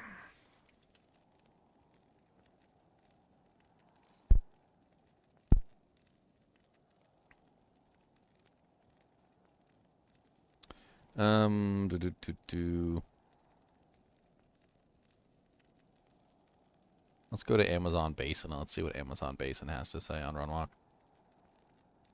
Movement speed while walking and running is measured in yards per second. In this case, a yard is defined as a distance between opposite corners of a subtile into which the world surface is normally visibly divided, like a chessboard. A yard measures 32 pixels horizontally and 16 pixels vertically due to the game's isometric graphics. Okay. I always felt like you run faster toward the camera than you run left and right. I always felt that way. According to this, that's exactly true, because you run 32 pixels horizontally and 16 pixels vertically, which means you're running faster up and down than you are left and right. Player's walk speed run calculated as follows. Player walk speed equals max base walk times 100 plus speed divided by 100, and then base walk divided by 4. Speed is the sum of all movement speed modifiers, both positive and negative. So faster run walk, it says that the max faster run walk is 150, which, I mean, we know that it goes higher than that. It just cuts off really badly. Burst of speed is 70. Frenzy is 200. Increased speed is 50. Barrel Rage also calculates in, so doing like a Wolf Barb might actually be interesting option. Vigor, another one. We also got like body armor speed penalties, so we want to avoid heavy armors. Shields also have speed penalties. Why is Delirium being listed as... Oh. So when you turn into the little pygmy monster, it adds 33 speed to your character. That's interesting. Maximum limit is not normally reached. Diminishing returns formulas for skills reaches its ceiling at level 60. Both cold and holy freeze modifier are determined by player chill effectiveness. Faster walk speed does not apply to charge speed. While 100% movement speed doubles walk speed, it only does the same for run speed when base walk speed and run speeds are equal. Normally base walk speed is 6 and base run speed is 9 yards per second. So 100% movement speed only increases run speed by 2/3, and 150 movement speed is required to double run speed. While negative 75% movement speed reduces walk speed to the floor, and negative 125% doesn't likewise for run speed. In either case, each percentage difference is 0.06 yards per second. So it looks like we really just need to target like 150% run walk speed in terms of our increase. It does list increased speed with a separate multiplier than faster run walk, so maybe we do count faster the increased speed ability as a separate ability. Because it seems to be using a different formula for increased speed. So maybe we do max out increased speed for this particular character. Alright,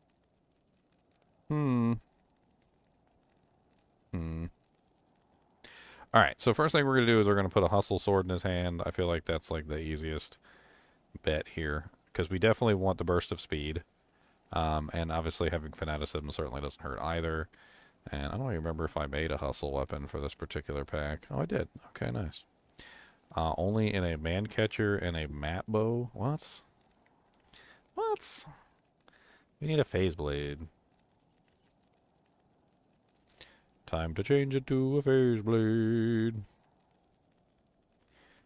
PH. PH. PH. That is the worst house belt I've ever seen. Alright, let's check the sockets. Hustle's 3, right? Shell co-eld. Mm-hmm. Let's export that item to file. So that we have that for the town.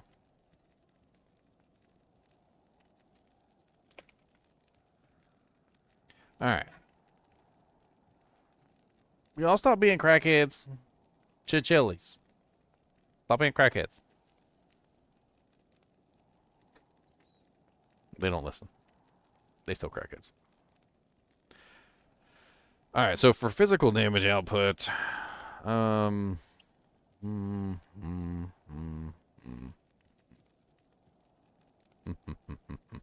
mean, with burst of speed and fanaticism, we could go with a much slower weapon that does more damage output. It doesn't necessarily have to be one of the faster bases. I don't know, especially since we're going to be going with Frenzy. I mean, I think Grief for this kind of character is probably going to be our best bet, just so that we can swing as fast as possible, but does the Grief need to be in a Phase Blade? No, not really.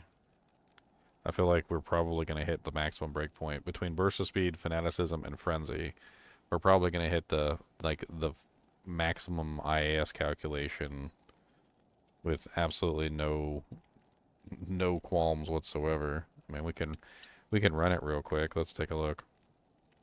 So, Barbarian, and then we got, what is it, Phase Blade, and then what is it, 40, it's 40% for Grief if you have like a perfect one. Probably IAS gloves of some type. We get Frenzy, level 1 Fanaticism, level 1 Burst of Speed, which it doesn't let us do. I hate it when it does that. I forgot this calculator doesn't have Burst of Speed on it because you're not technically supposed to have Burst of Speed. What is the skill IAS on Burst of Speed? It's like level 1 Burst of Speed is like 10% or something. I can't remember the amount. It's 21% skill IAS.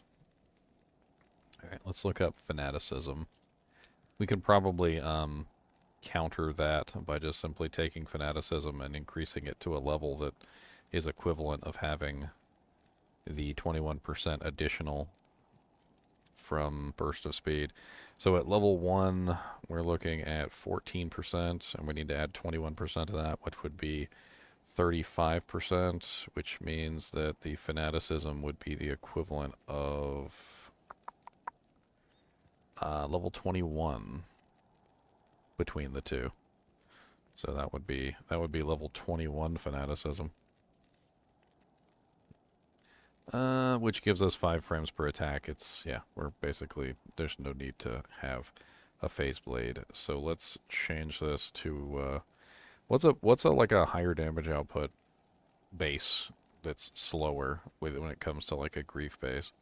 Would it be a CB or the a sword? Sword is slower. Slower, more damage? Mm-hmm. Okay, so with the slower, more damage sword,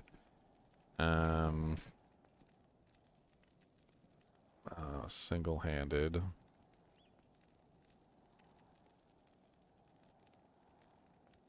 We don't necessarily need to make the Phase Blade in a, or the Hustle in a Phase Blade either. So if we don't need it, then it doesn't have to be that way. We also forgot to put the Frenzy level too, so we're most likely going to have like level 20... At least level 23 Frenzy, if not higher.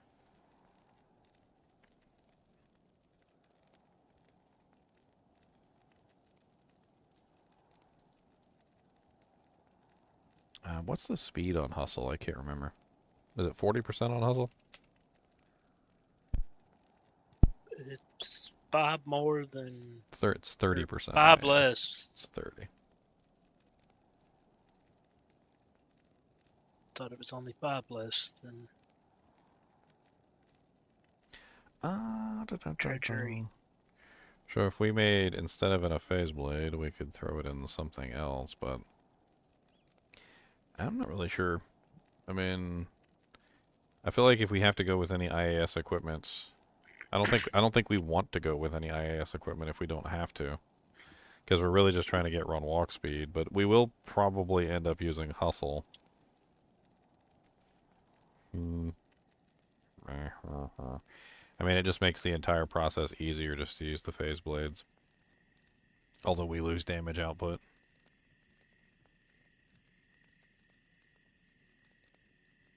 If you're putting a grief on him, it's not going to matter. Well, it's really just a matter of just squeezing out a little bit of extra damage. Just squeeze out a little bit more. I don't want the death route for the crushing blow. I mean, having CB would definitely be nice too. That's certainly not a terrible idea. And to just not use grief is always a plus for me. Oh, I know. Oh, I know. Hey, it's great on a smiter. I know. I just don't care for it on physical, like actual melee. Oh no. Oh. I guess the problem with that is I would have to make, if I went with a death. Death isn't. Can you put death in swords? I have one. In a Colossus sword. Colossus that has the GGM tag named on it. A death Colossus sword? I guess that would work. It's big, it's slow, you can two-hand it. It's like a truck. Alright, so next we need our equipment. So we need lots of run walk speed, as much as we can squeeze into this build. What did we use? I think we just go with run walk speed boots, right? So we don't even care. We want as much run walk speed as we can get. So we're not going to go with goblin toes. We just go with our lovely gore riders, because gore riders are going to give us the damage and the run walk speed. We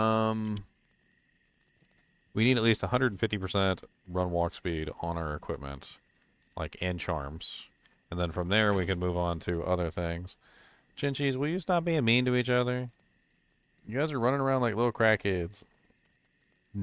They literally kick off of the walls like they're X-Men characters or something, and they're fighting a battle that expands beyond verticality, and they're bouncing off the ceiling and stuff. It's the craziest thing I've ever seen. I remember one time I literally opened the cage door, and one of them was literally running along the walls of the cage in a spiral down the cage, and I had opened the door at the exact wrong moment as he was using the door to run around the cage in a circle, and he shot out of the cage door because he literally was literally just running around the wall like this, and I was like, holy Jesus.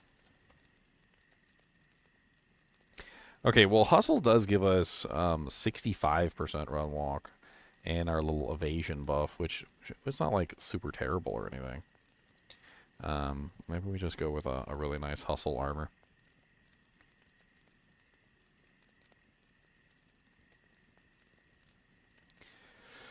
Hustle armor. I just have the runes in here. That's not quite what I wanted. Okay, hold on. I guess I need to pull a socketed base in here. I see I'm being a little bit lazy lately. So we definitely don't want an armor that brings any negative penalties for run walk speed. So let's just grab an Archon plate.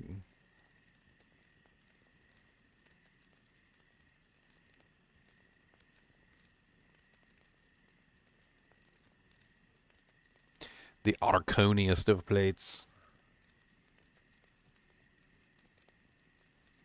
It's what, Shale Co. Eld? I think so. Shale Co. Eld. Then we can export this into the folder.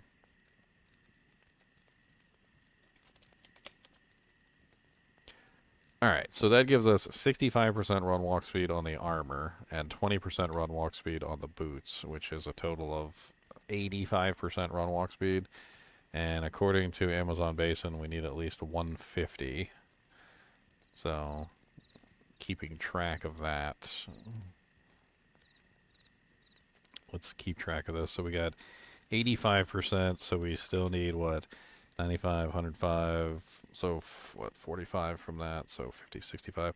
So we still need 65% run walk to cap out our 150 base.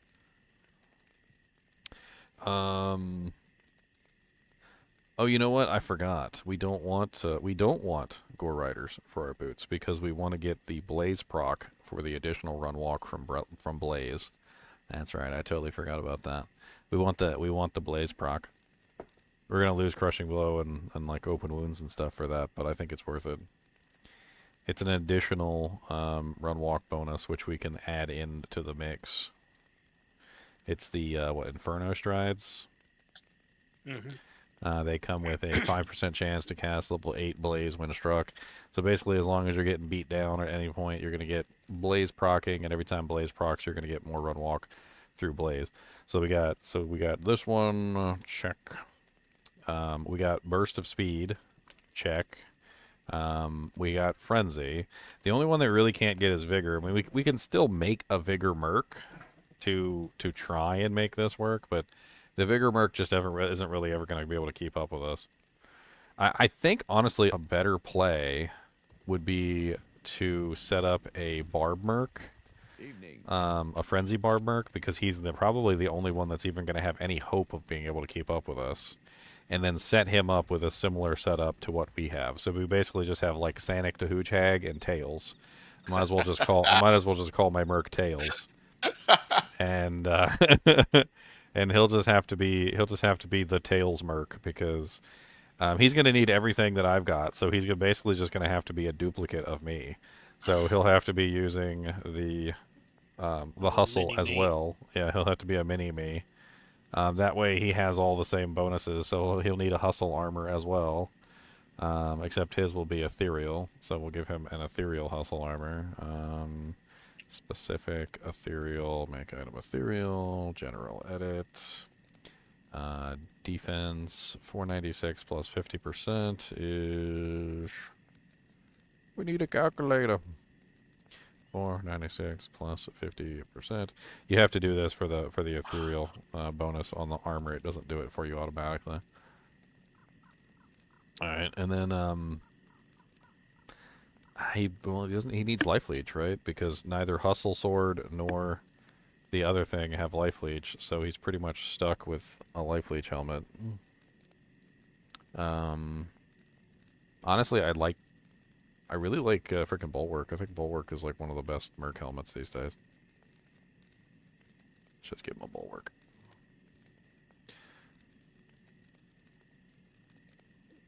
All right, so we have our mini me. Our mini me. He's gonna be really fast. I'll tell you that much. We can't really do Vigor. I don't think this is possible. So that's the only thing that we can't do. So we do still need 65% more increased run walk to hit the run walk that we're looking for. Our current slots that we have access to are. Let's see here. We still haven't put any charms in. So I mean that's something that we have to think about as well. So we can do 3% run walk charms. So how many 3% run walk charms would that be with 65%? So if we did 65% divided by 3, we would need 22 3% run walk charms. So that's still that's an awful lot of 3% run walk charms. What amulet are you using, Ginger? I mean, we could throw in like Cat's Eye or something, but yeah, you get an don't you get attack speed bonus and a dex bonus with it?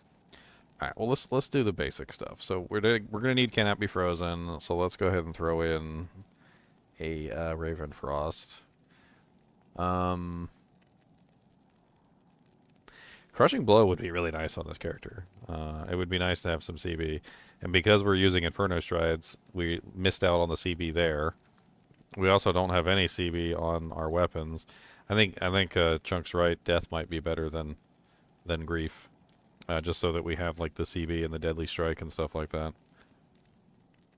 But we've got the grief, the death in our stash, so we can play around with that. F room master with 5 bear rooms. I mean, and you can put it in a faster pace if you need to. Like, 4 bear rooms.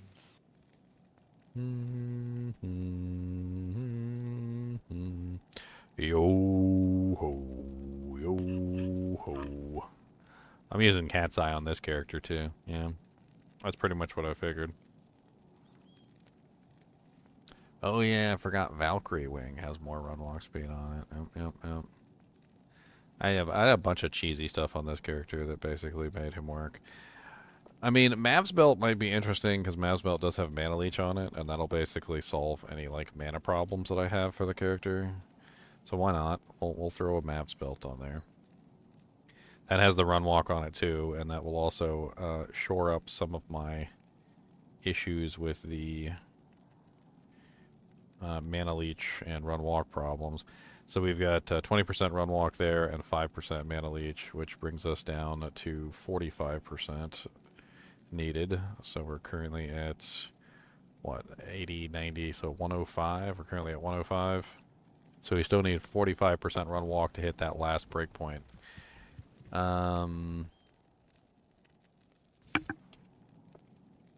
Which is easier to get now that we have 3% faster run walk charms. So, like, for instance, let's just go ahead and add in 3% faster run walk charms. Let's assume that our entire bottom portion of our character is going to be faster run walk charms, at the very least. We might be using big boy charms up top, but at the very least, we can put on multiple faster run walk charms to make this character work.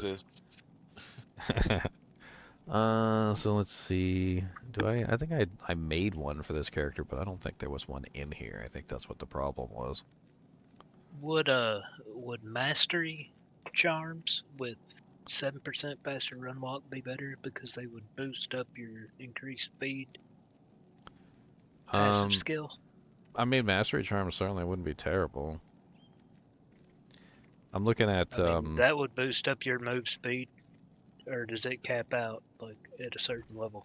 Well, that's another question. Does Frenzy cap And out? have you reached that level of?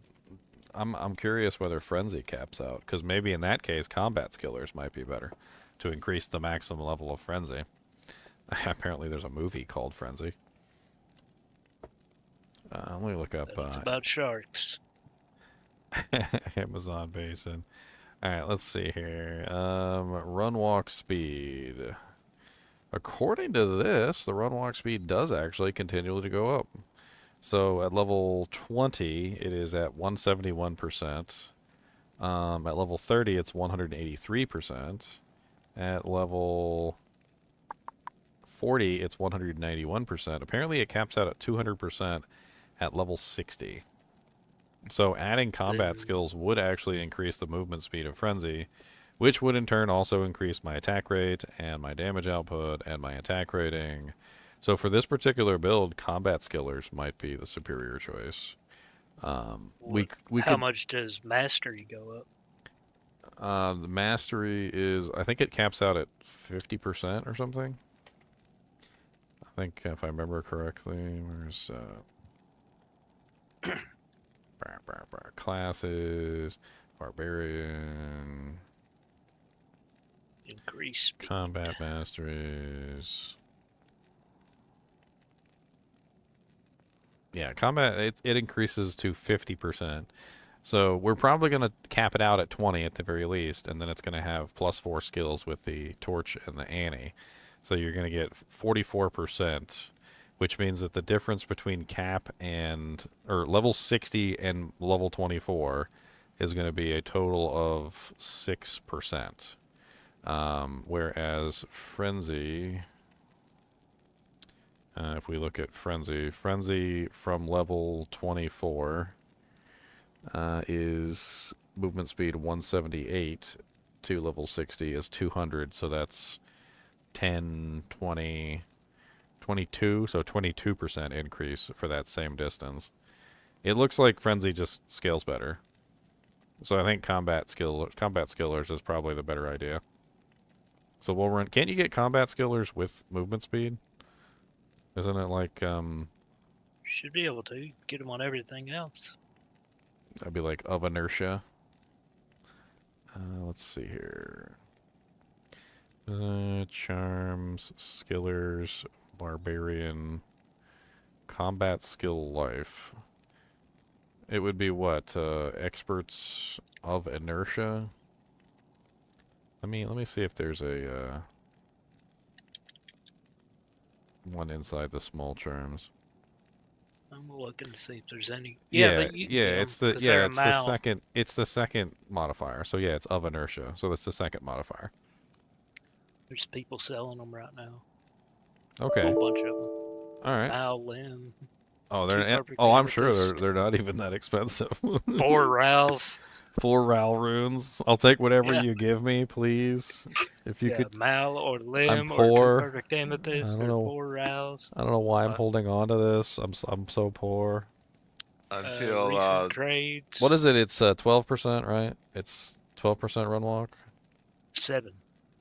No, on the grand. Yeah.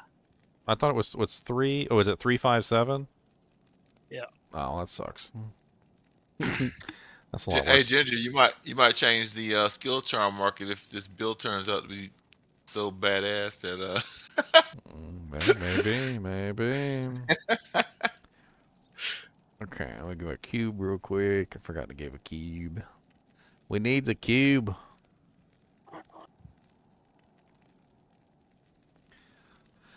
All right, so that's what 7, 14.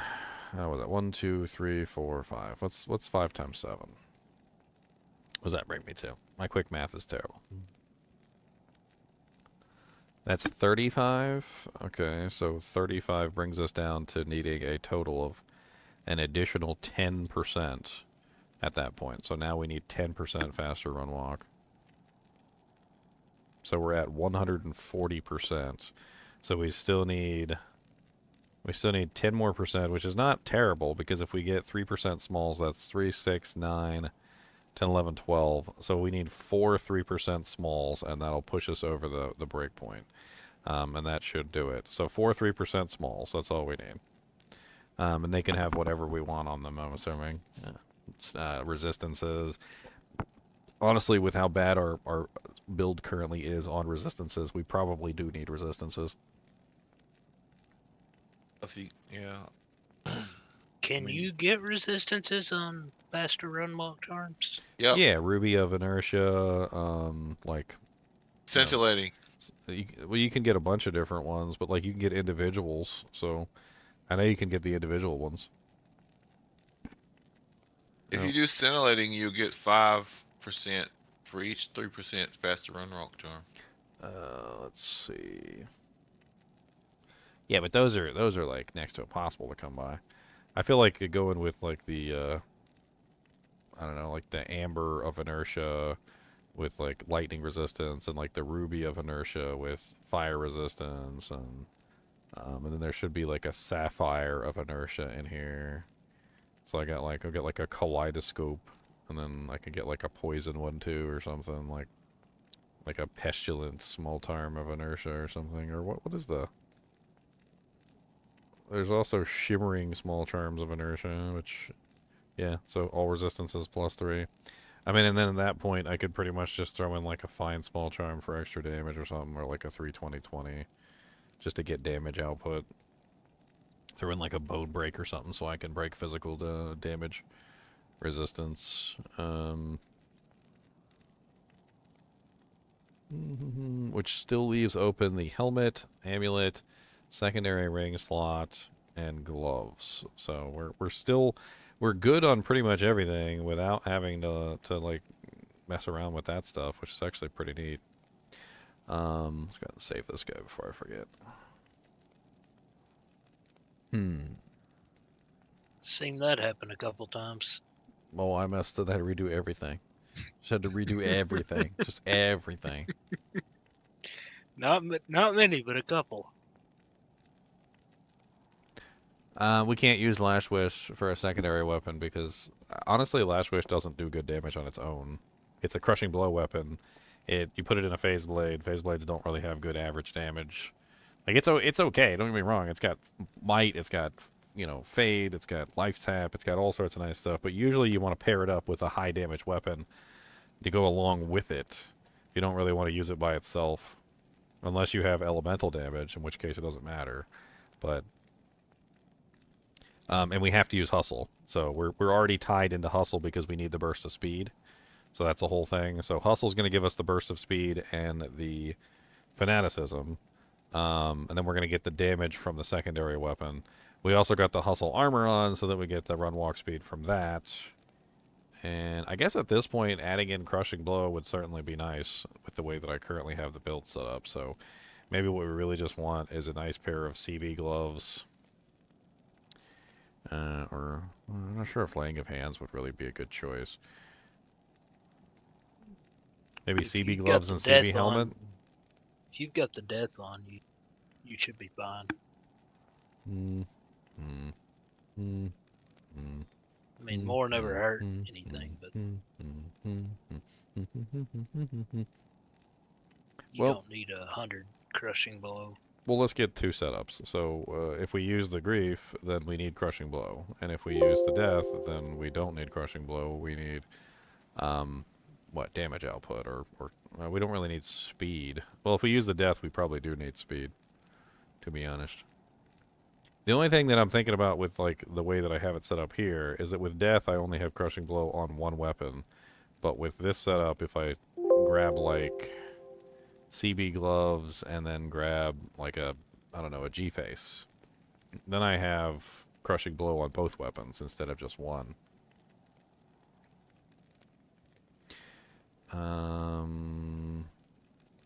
We'll grab both here. Let me just go ahead and I'll load up two sets and we'll test out both of them. So let me grab like laying of hands for the death set, because that's going to be a good option for the death set.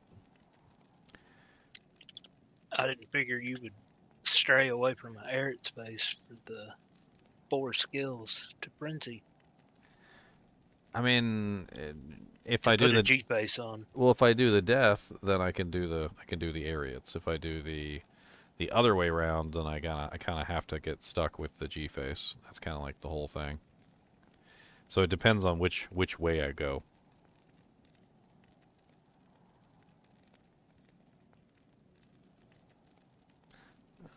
And then for this setup, it would be G-face and a nice pair of blood gloves. We still haven't gotten the amulet either. What's up, Christopher Leslie? How's it going?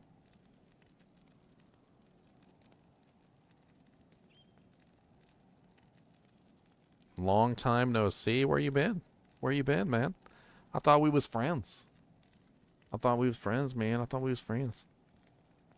That's what I thought. I thought we was friends. I thought we was friends.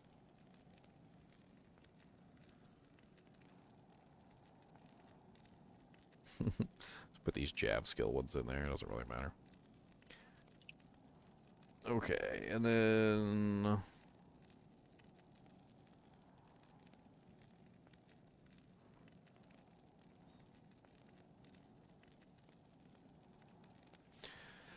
and we got our G-face. What the hell do we socket into the G-face? And we still don't have our ring or amulet.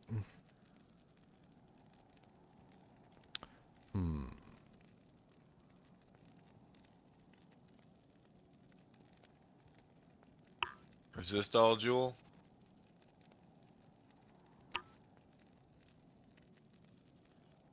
I mean, we probably will have some issues with resistances. Certainly doesn't. I don't think we need IAS at all, not unless we're going with the death setup. So, like in the death setup, we could go with like a 1540 or something.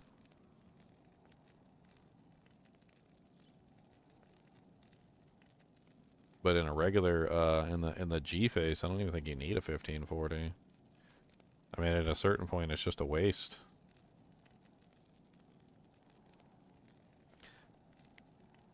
I mean, I could put it in there anyway. I don't know. And then for the rings, what do we want for the rings? I guess maybe plus the skills to give us more run walk speed. Now that we figured out that Frenzy gives more run walk speed with every single plus the skill, right? So, I mean, at that point, we probably just want Volcathos Wedding Band. And then for the amulet, since we don't need increased attack speed, we're probably just a plus the skill amulet. Like, maybe just Mars Kaleidoscope?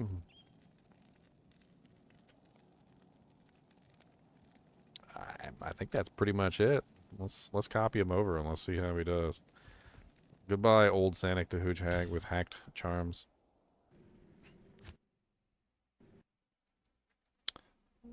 Let's copy him over and let's see. Let's test him out. We can make some changes if we need to. Sanicdahoogehag legitimate. He's definitely going to be fast, I'll tell you that much. He may be too fast. It might be like impossible to actually control his speed. You're running around like little crackheads. Power level over 9,000. I mean, hey, if it works, I could make it on live and we can have fun with it.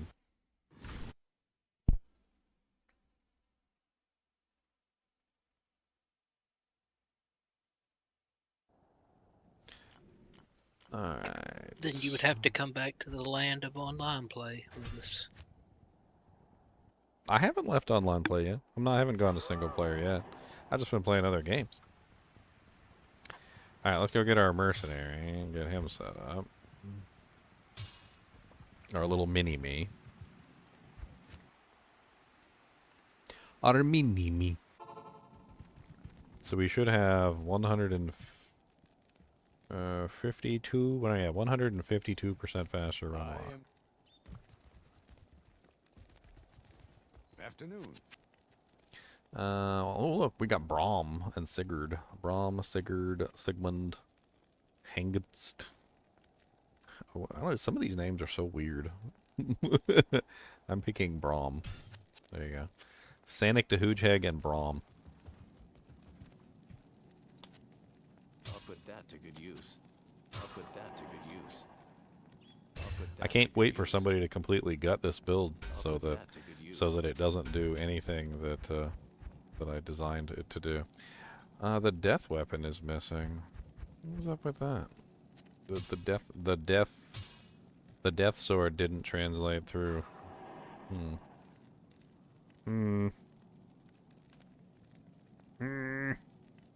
Why didn't the death Just weapon roll translate one with the through? runes. It didn't. The runes aren't here either. I don't have the runes. Maybe I chose the wrong one. I don't understand why it didn't. I don't know. Let's play around with it. Now Thor Evolved was the previous build, so we've moved on to a second Thor theory craft. This is the second theory craft. I'm gonna have to edit the video to include the 2 theory crafts. We're gonna have to. Let's do Storm Howl Barb / Sanicdahoogehag Mark II. Sanicdahoogehag Mark II. There we go. I've fixed it. Now that we added in a second Doojag.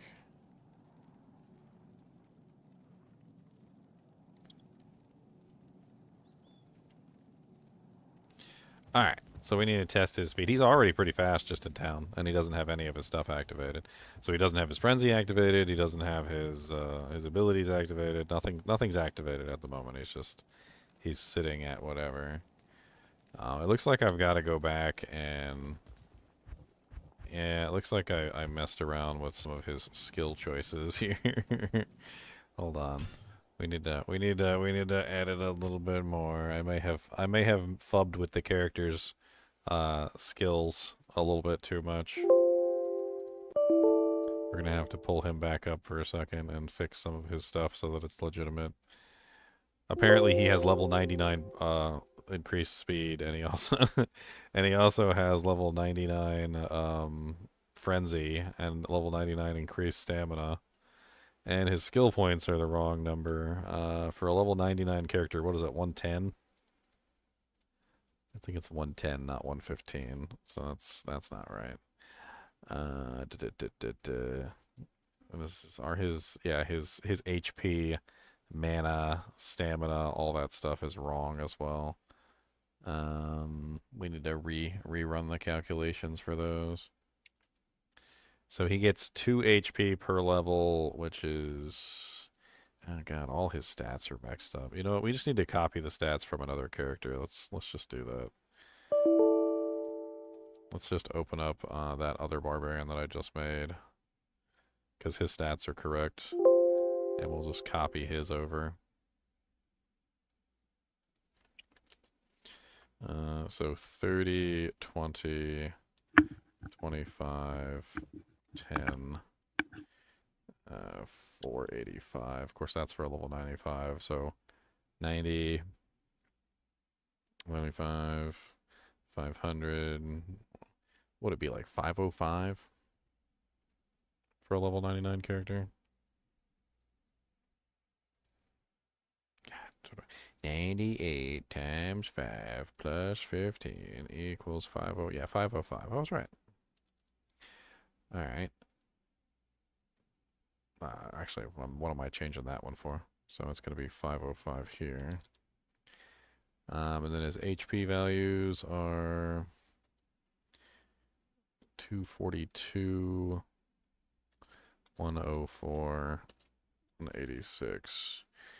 It should be good enough.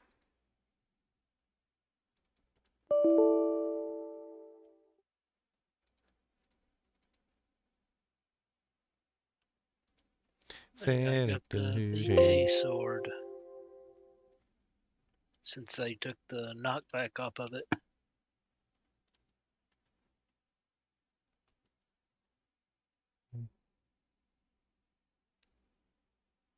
It's the first one of those I found. So it'd be 50 because he's a little bit higher.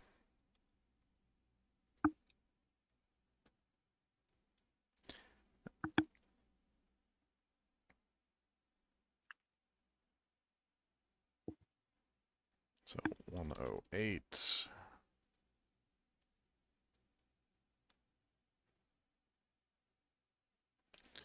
190. Okay, that fixes that. 30, 20, 25. I can also figure out why that death weapon didn't work properly. We can check. We can do the check. We can do the big check. We can do the big check.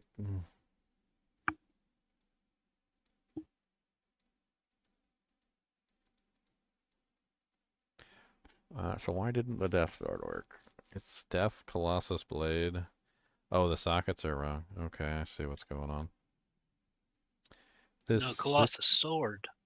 Colossus Sword's what you want. Yeah, that's what I have, Colossus Sword. The sockets are only 4, though. I have to change it to 5. That's why it automatically deleted itself, because it was set to the wrong number of sockets. Which means that my... No, you said blade. Which means that my file is wrong. So I need to fix my file, because apparently my file has the wrong number of sockets. Right there, save, overwrite it with the correct number of sockets. Alright, so that should do it. I think that's got it. Now we've got the correct number of stat points, we got the correct number of skills, I fixed the level 99 skills that were in there. Okay, let's copy them back over to it again.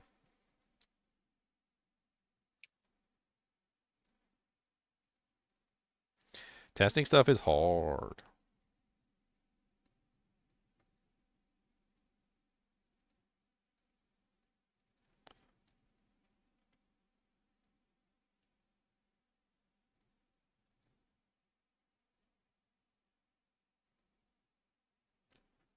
Alright, here we go. Sanicdahoogehag Mark 2.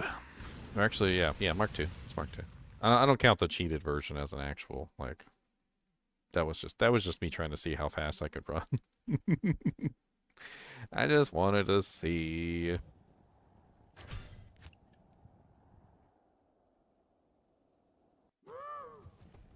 He said, "Meow." I am a Karen. Your butthole stinks, and you look like a rusty turd. The turd of rustiness. The turd's so rusty. Alright, so 20 points in Frenzy. Most definitely, because that gets us our run walk speed. We also want 20 points into increased speed to give us our run walk speed there. Because on this goal, the goal of this character is to get as much run walk speed as we possibly can. And let's go ahead and get our stat points so we can actually equip our gear.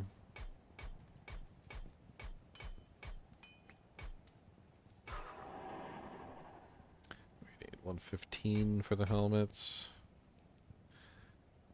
Okay. We also need a nice little bone break for this character. Just throw a bone break in there. Just so we can always break physical resistances. Let's take the... Oh yeah, the Death Sword requires more strength to do. Remember what a perfect one is. It's the maximum amount.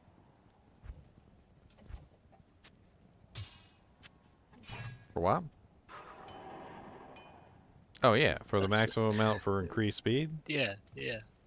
No, the bone break. It's got to be the highest one. Oh yeah, it's a 25%er. I got Because a 25%. it takes the enemy. I actually found a 10% bone break the other day when I was playing. All right, hold on. Let's do this.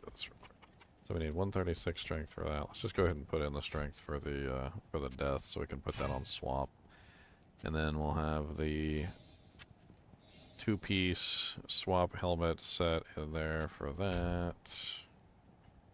And we need to go grab the Mercenary. What are my thoughts on PoE? I never really enjoyed it very much. No, it's not my bag. Bors, Hedemund, Damien. We got Damien. What's your mercenary's name? Oh, his name is Damien. He's a really good mercenary. I like him a lot. I think you're really gonna like Damien. I'll put that to good use. I'll put that to good use. I'll put that to good use. For you uneducated swine, that was a skit. The Damien thing, that was a skit. It was either on Saturday Night Live or it was on Mad TV, one or the other. I can't remember which. It was like this little kid, and he was going to school, and he would just be like, "Hey guys, how's it going today? You guys are playing some Monopoly? I like Monopoly." And they're like, "Oh yeah, we like Monopoly. Oh, Monopoly's our favorite. What's your name? Oh, my name's Ashley. What's your name? Oh, my name is Damien. Can we play some Monopoly right now?" And they're like, "What? Why you say your name like that?" What do you mean? What do you mean I say my name weird? I'm just saying my name normally. My name is Damien. Freaking love that skit. Alright, everything's set up. Looking good. I got a bone break just in case we need it. That 25% physical damage increase is kind of nuts. I definitely would need a 10%er with this build. That's a little rough. That's a little rough. Okay, other skill points. We still have 63 skill points. We need to get the rest of this set up. So let's grab vampire machine. What are we putting the rest of our skill points into? We got Frenzy, which we get damage per swing with double swing. To be honest with you, like, I'm not really too entirely worried about increasing the damage output of the character so much as making sure that we have our run walk speed and everything intact. Our resistances seem perfectly fine. Are we in hell difficulty? We are in hell. So our resists are like capped off on all reses. We don't really have to worry about that. Frenzy is currently level 32 with 185% run walk speed.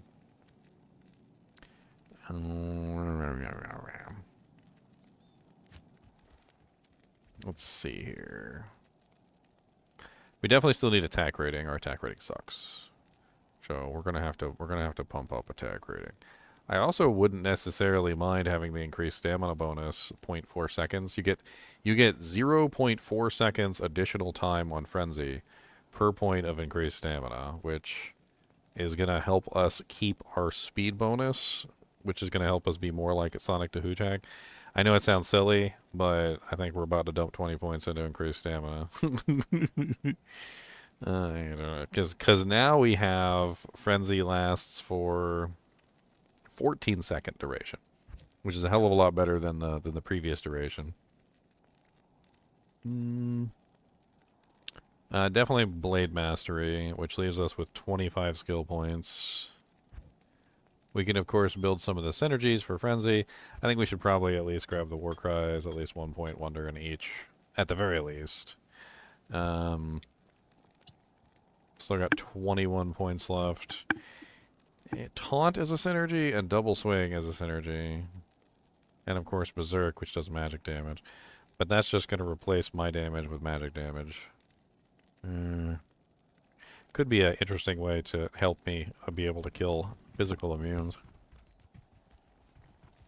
I don't know. I don't know.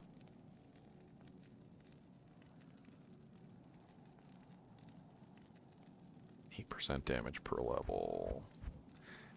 I mean, we either go for raw damage output or we go for more boofs. I guess one thing we could do is we could take a look and see what our current damage output is. We could also grab, like 1 point and find potion and find item. Just so that we have, like, find item. That's not a terrible idea. 1 point in leap so that we can actually get across stuff.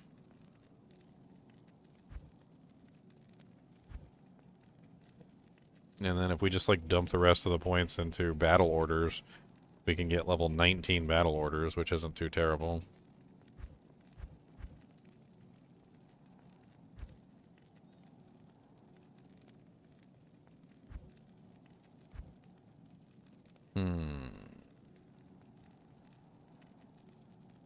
Test the speed, test the speed. Test the speed? We're gonna test the damage output, not the speed.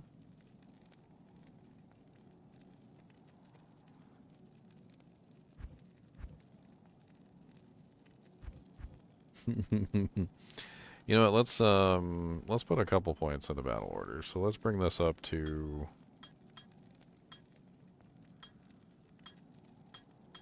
like level 16. Sounds good. And then we'll dump the remaining 10 points into double swing. Alright. And then from here we're just at 1, 2, 3. 1, 2, 3, the devil's after me. 4, 5, 6. He's always throwing sticks.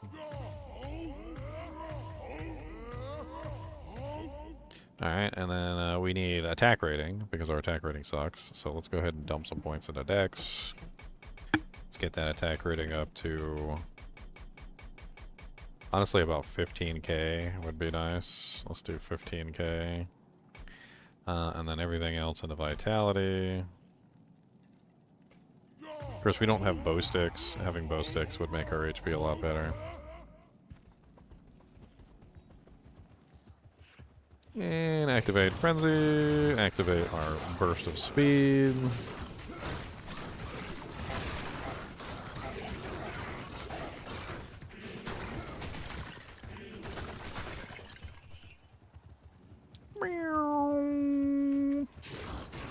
I haven't even triggered the Blaze proc yet.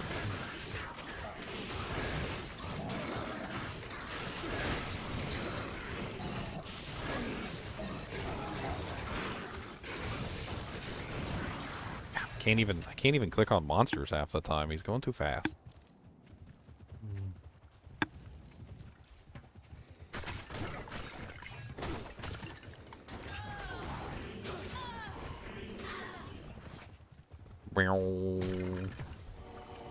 Tank attack, keep clicking on monsters. It's hard. Beep.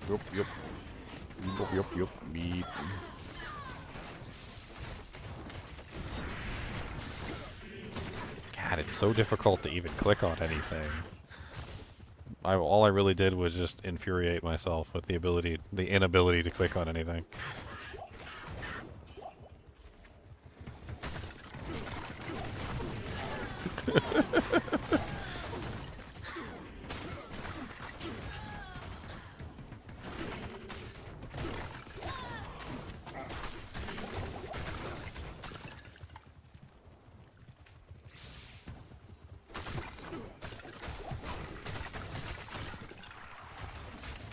I still haven't gotten my blaze proc yet. Where's my blaze proc at?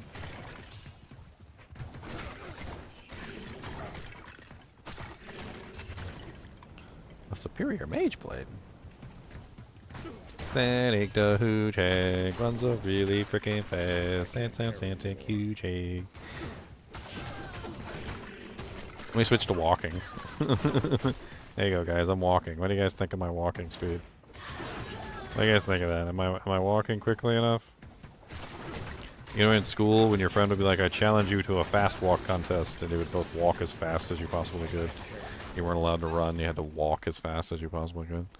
There you go. I am now winning the fast walk contest, my friends.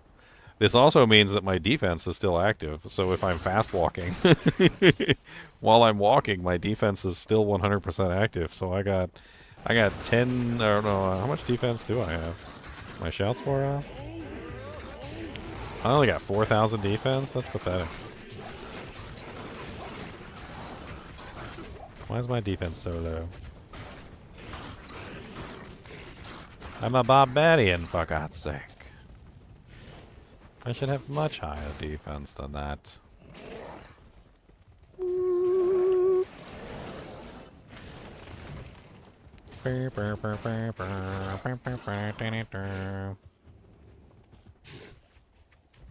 What's up, buddy?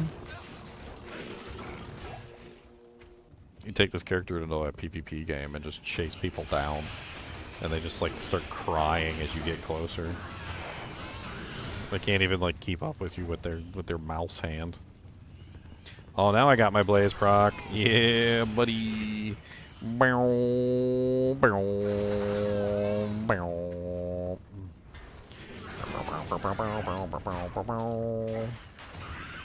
Haha, you suck. You suck too. Oh, get your waypoint.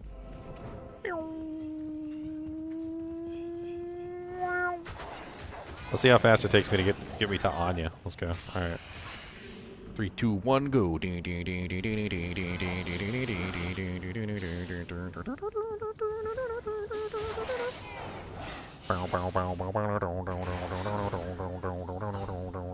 Frenzy, frenzy, frenzy, frenzy, frenzy, frenzy.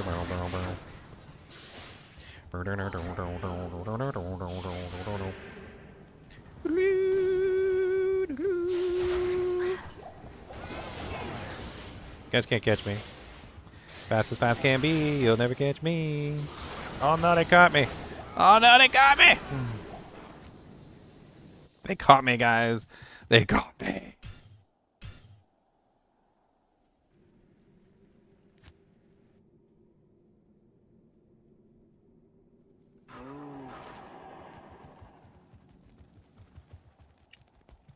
Yes. I run so fast I don't even need a Vader block. Probably.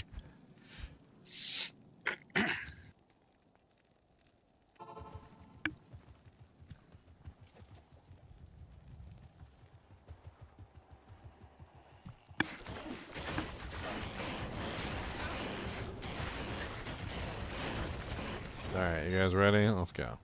We're taking the road.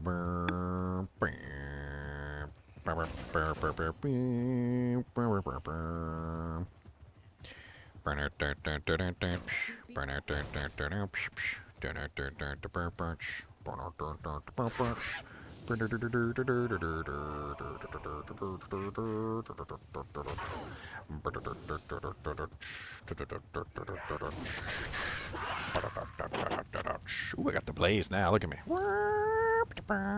Kicking it into overdrive now.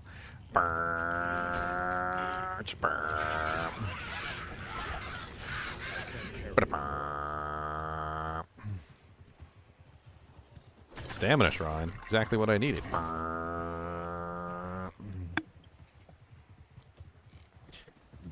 Kid playing with his cars. That's right. I got a Hot Wheels track set up. I'm gonna set up a Hot Wheels track, and it's going. You know what? Just because that you're not gonna be able to play with. You can't. If you bring over your Hot Wheels, I'm not gonna let you use them on my track. All right. You're gonna have to get the old loaner Hot Wheel, the one with like the bum wheel and like one wheel's bent, and it's got like a dent in one wheel, so it kind of runs real funky. That's what you're gonna get. Well, I'll just bring my own Hot Wheels. No, you can't use your Hot Wheels. You gotta use the loaner Hot Wheels. Can't tell me I can't use my Hot Wheels. Well, you can use your Hot Wheels on your track, but you can't use your Hot Wheels on my track. But what am I coming over for? Maybe you bring your own track. How about that? Maybe I just stay home. My nephew had this one when he was a kid. It was actually really cool. It was a Hot Wheels track that hooked onto the top of your door frame, and you basically you put your car in the like the launch thing on the top of the door frame, and it had this like big long track that the car went down like from the top of the door. It was pretty neat.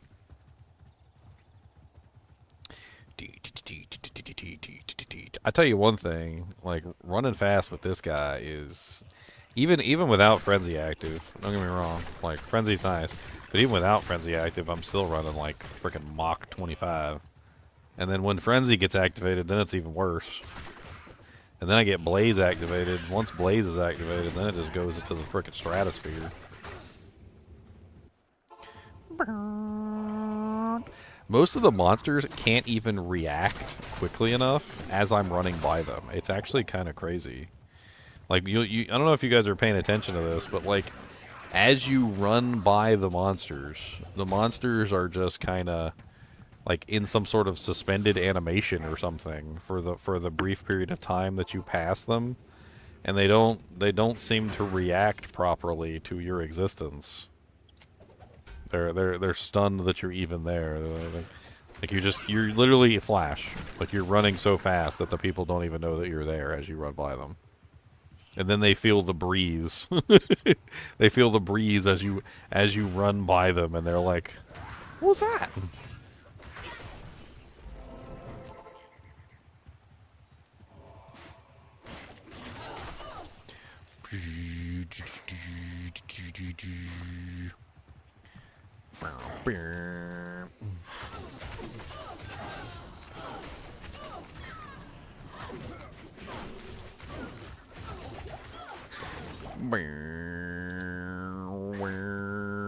Look at that. Like the monsters literally, I run past them and they don't even know I'm there, and then all of a sudden they turn around to shoot at me as I'm running away from them. Poor guys. What's it like to be slow? What's it like to be slow? You poor unfortunate souls. So slow. Sanicdahoogehag, running really freaking fast. Can't click on the monsters because I can't click on the monsters half the time because I'm running so fast that literally the monsters are like changing position too quickly. I need a higher DPI mouse. I need like a 6400 DPI mouse or something. Let's go.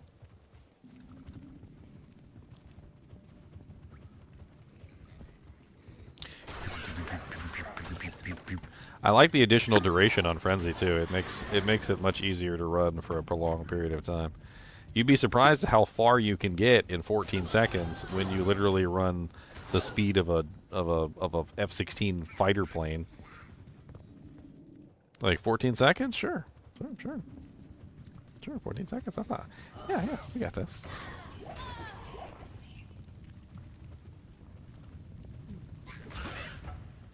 I've been rolling the same grain jar for a while now. Mm-hmm. I haven't got nothing out of it. Hair so I swapped to my other blade. one. Swapped to my other one.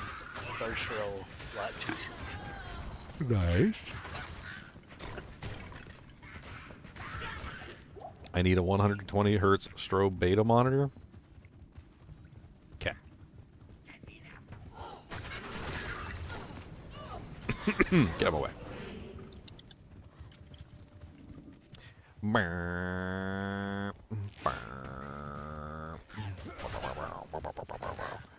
Come here, man.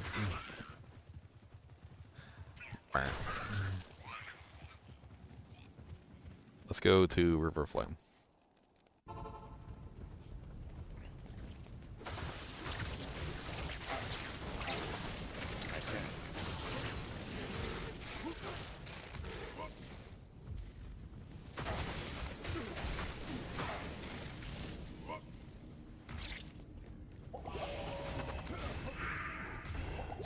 Run fast for your mother, fast for your brother. Run past the monsters, they didn't even see me. Do you know how normally the monsters will just like collapse on you and you really can't do much about it? Like, I run so fast that literally the monsters can't even collapse on me. I can literally just run through an entire pack that would normally just collapse on you and kill you, and with ease literally get by them without them collapsing on me. It's like I'm pretty much just breaking the game at this point. They can't even collapse on me. It's hilarious. Collapse who? Collapse where? Your mom's a collapser. How about that? I could use like some bow sticks. I think that would go a long way to making this more stable. Obviously having more BO and defense. More defense would be nice on this character too. Spine Flame.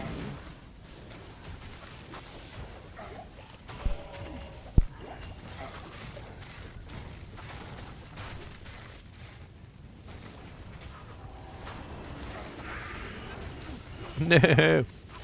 Haha! I'm too fast for you to kill. I can run away. With my superior powers of running. I run in and I run out. Look at that. Amazing. What's up, Lord Deceit? You did. Oh, you dropped me a unique ring? You're so nice. Yoink!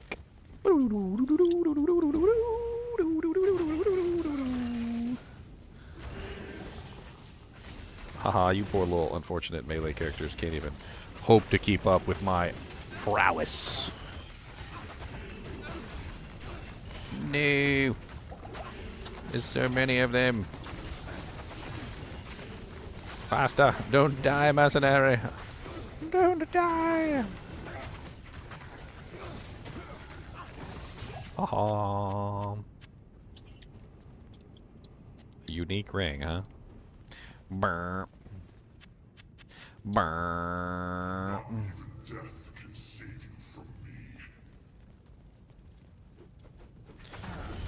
Frenzy mode activate! Ow, he hurts. He's mean. He's mean and he hurts. Bunch of blue items.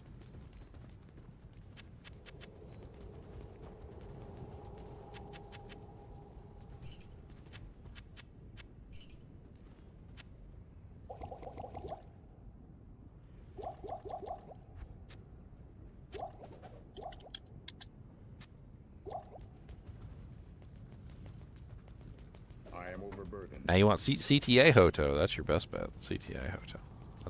That's the optimal. We go play with the cows. Moo cow time. We go play with the moo cows. We'll probably die. We don't have a lot of physical damage reduction, so I went to normal difficulty by accident.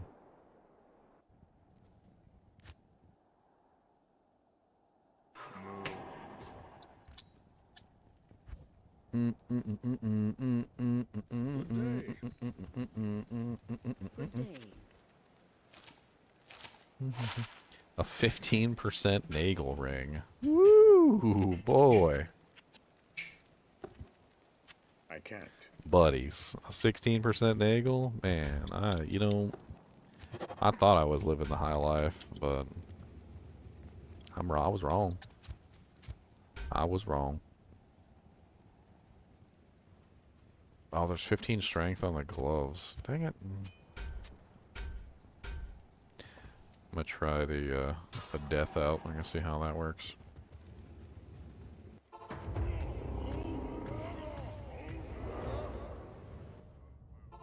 I can't. Dang it, I didn't mean to go back to the thing 6 times. Let me in. Moo cows. Oh wait, that would be nice if I actually had Frenzy on my bar here.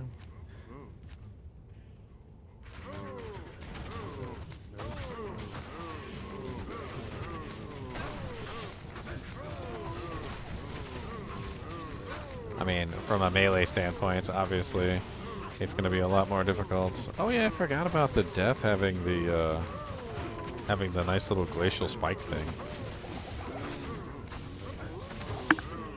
It's helping me freeze the targets and keep myself from dying, which is nice. I like not dying.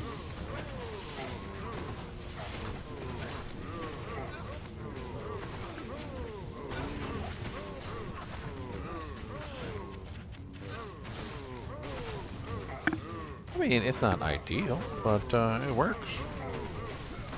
Cow level works. I can kill stuff.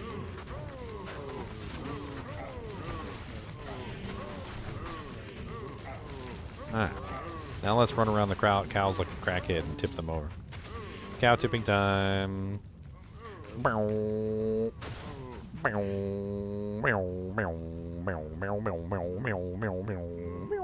Oh, they're gonna catch me.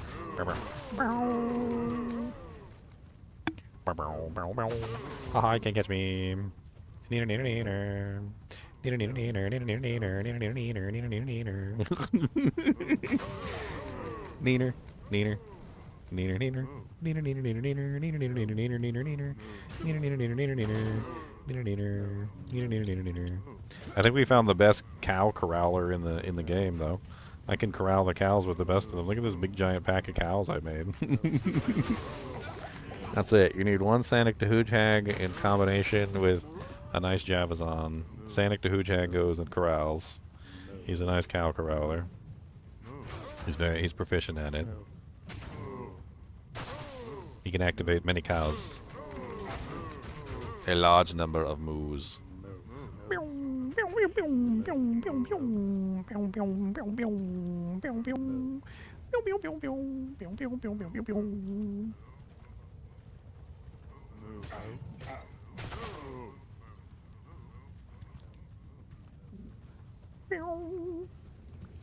What player count am I on? I don't even know.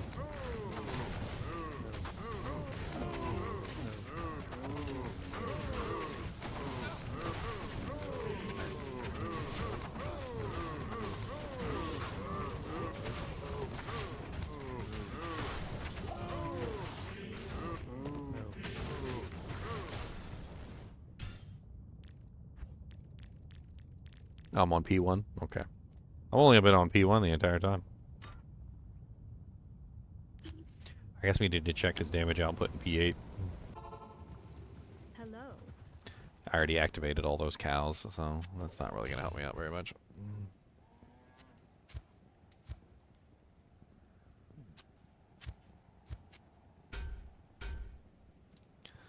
Huh. How much does the Ariad's face give me? 189?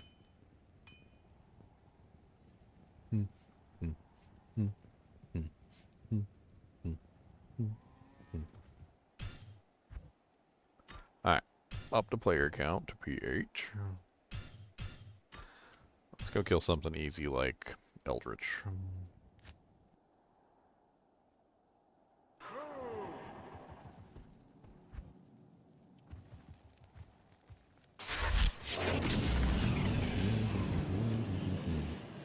Bow bow bow bow bow bow bow. Wow wow wow wow wow wow. We need to go steal him some bow sticks real quick. Hold on. Let me steal him some bow sticks. We just made the other character. Theory crafted the other one. We can steal the bow sticks from him. Storm Howl has some bow sticks.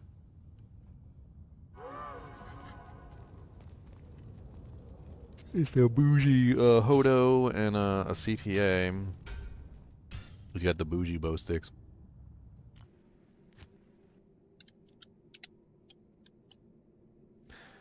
What's up, Renegade? Glad you enjoyed my videos, man. Appreciate it. Be sure to hit that like button, my broski. Gotta hit that like button.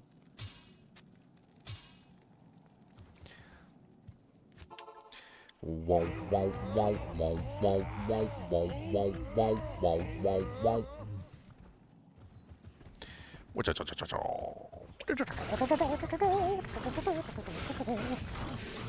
What's up, Eldretchio? Eldretchian?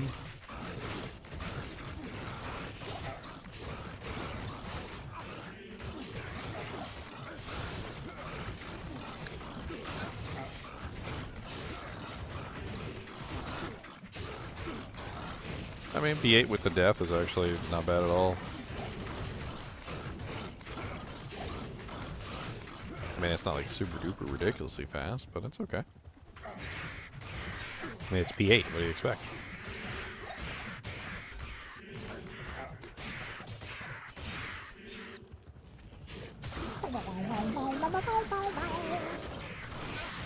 I think Hustle was a good pick for this build too, though, because I'm running around everywhere all the time, and since I'm constantly moving on a frenzy build, like you're constantly moving back and forth between monsters, it makes it much harder for the monsters to actually hurt you or do anything to you because you get all the evasions. So even if they do happen to like attack you specifically for whatever reason, chances are they're probably not going to be able to land the hit.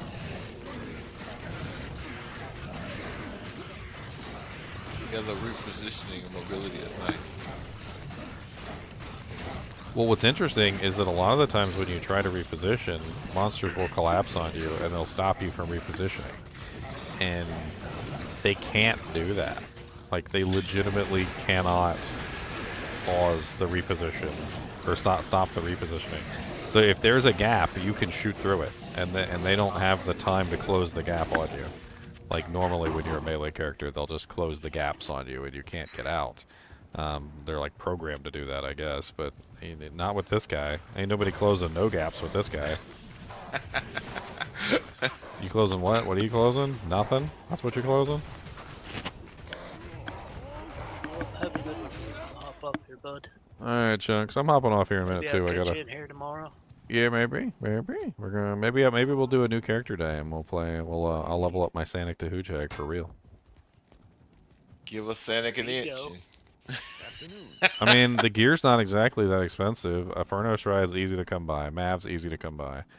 A BK ring I can probably come by pretty easily. Mara's, I do have one already. Hustle, easy to come by. Ariat's Face, pretty easy to come by. Hustle Armor, pretty easy to come by. Raven Frost, pretty easy to come by. Combat Skillers, pretty easy to come by. But Combat Skillers with faster Run Walk might be a little bit more difficult. But we can see what we can do. Run Walk, Small Charm is pretty easy to come by. I mean, Death, Colossus Sword, pretty easy to come by. I could get a Grief as well. I mean, it just kind of depends on what's available. I mean, most of the gear is not even that expensive. No, not really. It's not We can even that Put together expensive. quite a bit of it. Not even that expensive. Well, have a good one. Hey, Alright. Chuck.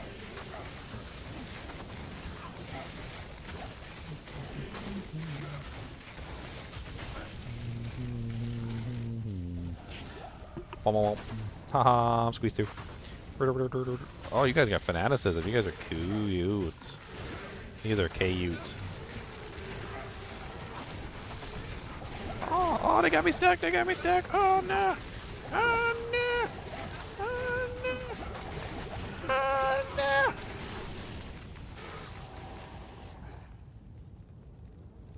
Yeah, Variant's in a grief for me. No, they got me. They got me.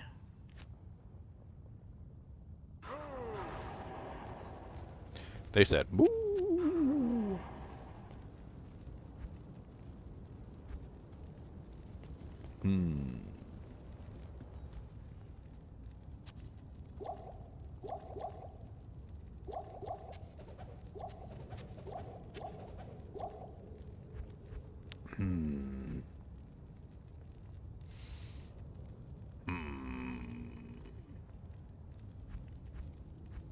I also considered maybe like doing the like the lightning Thor Barb with this too.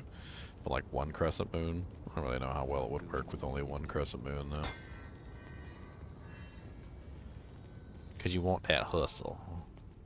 That sweet, sweet hustle. You want to be able to hustle it. Now, the hustle, would you be missing more like the run walk speed or the IAS? For what? The hustle weapon? Yeah. Hustle weapon gives you the burst of speed, which is a big skill-based increase to attack speed. Okay. I mean, what would? Well, then I guess. I mean, not attack speed. Sorry, run walk speed. I don't think you can. That's the only way to get burst of speed. So, burst of speed is crucial to getting your speed up as high as possible. Like without it, there's no way you're going to reach the levels that I'm reaching right now. Basically, every type of skill-based or increased run walk speed has a different cap than like regular run walk speed.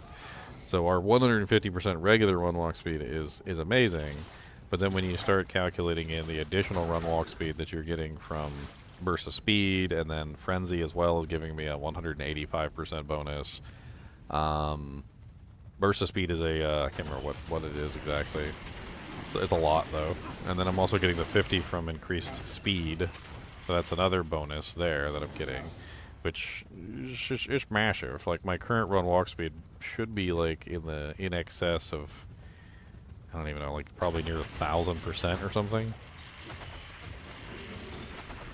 Because they kind of multiply off of each other. It seems like the base run walk speed is modified by the skill run walk speed, which is why getting 150 on the base is so important, and then adding in the burst of speed and the frenzy is what gives you the additional on top of that. It's synergetic, pretty much. I mean, and then Blaze, when I get Blaze activated, it's just like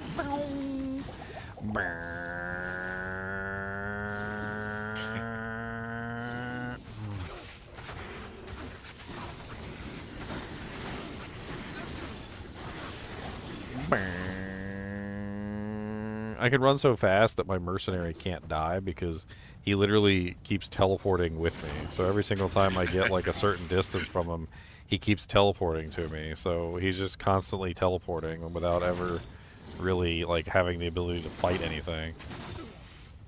Like I said, the Mercenary was going to be like mostly useless with this build because of how fast he goes. Oh man.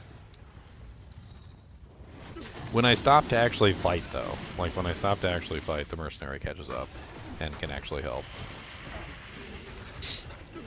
Well, that begs a question then. So like maybe an Act 2 Holy Freeze Merc. Just to slow everything down while I'm running. Yeah, I mean, well, I mean, like when you stop the run, you gotta fight. So you know, If you're not first, you're last. What?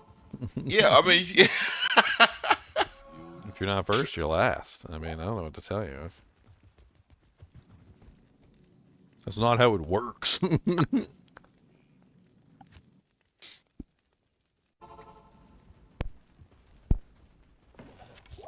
I'm just thinking, like the way you can reposition yourself so quickly. By the time they're frozen, right, through the Holy Freeze. So you're attacking, and they're like trying to swing at you, and you're out the way by the time they swing.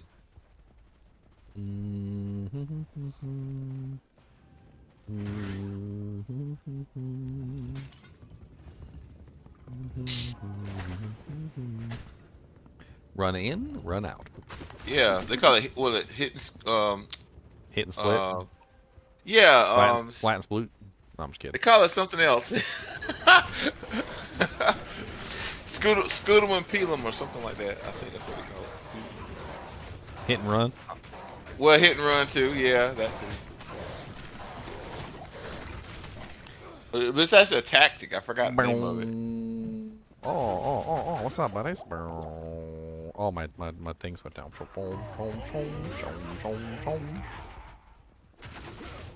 Sanicdahoogehag.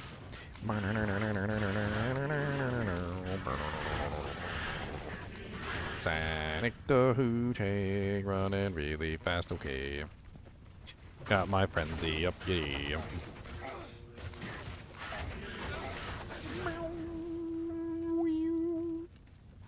I get stuck on rocks and stuff, like plants. Like I'm literally trying to run, and all of a sudden my character just like freezes in position because I'm stuck on a rock. Trip and kill myself. Oh no! Even without frenzy, my character runs fast enough that I can literally get by most groups without even being attacked.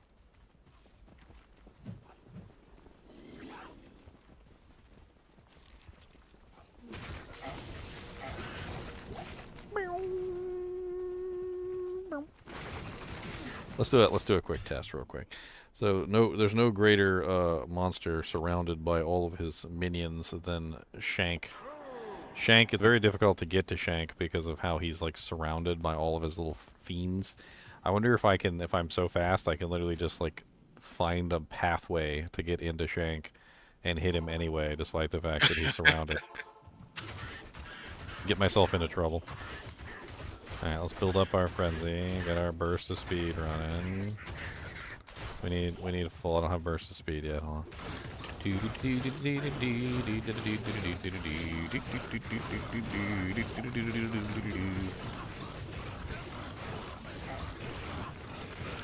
Elders direct of fire must die.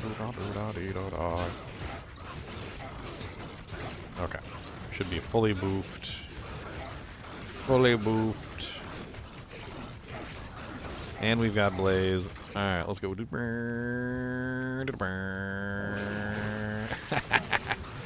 Oh, I'm in there, alright. Yeah, I did it. Oh, wow. I did it. I did some right in the center of the whole pack, too. Oh, God, no. I got myself into danger, but I couldn't get myself out. Literally so fast, I was able to just, like, walk directly into Shank's building. Like, Shank's like, how did you get in here? Guards!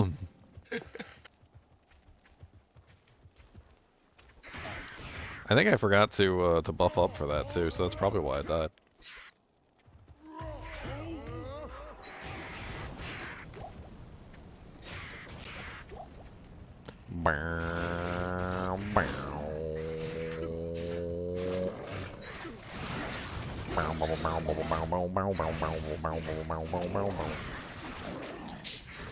God, there's so many monsters. You guys aren't faster than me. You guys aren't faster than me. Look, look. See? They're trying, though. Look, they got that extra fast mod. You guys can't catch me. Look, can't catch me fast as you can be. This one's trying, though. Look at him. This little foul crow. He's trying. Them little extra fast foul crows. They almost as fast as me. Where's the leader of the foul crow nation? Where's your boss at? Did I lose him back here somewhere? Oh, I did. There he is. Can't catch me. I'm gonna play with this foul crow. He's so fast. He's an extra fast stone skin. He can actually almost keep up with me. That's amazing. Not quite. I outrun him by just a little bit. Not quite. But he's fast. He's really fast.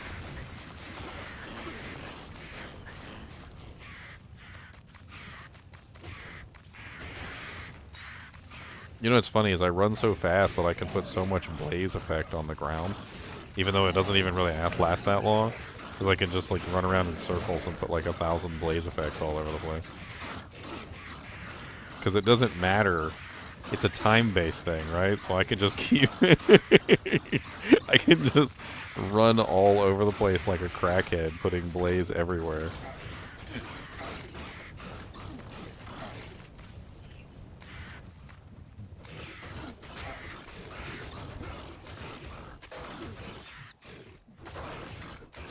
I guess one thing that you'd probably want to do with a build like this, because you can eventually find yourself in a situation where you can get stuck, right?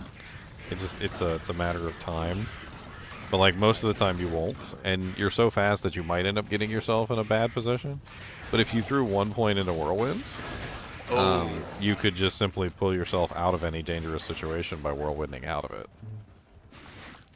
I was thinking of that.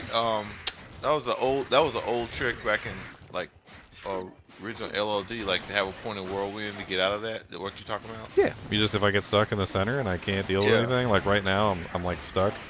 I could just put 1 point Whirlwind, shoop, I'm out, and then. Speaking of Whirlwind, isn't Whirlwind based off your run walk speed?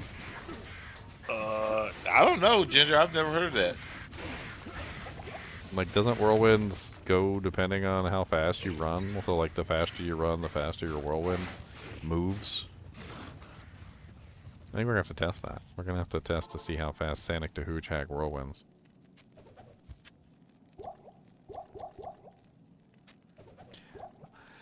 Which means we need a very slight respec here. Hold on. We need the respecination, the respecalandos. Respectulator.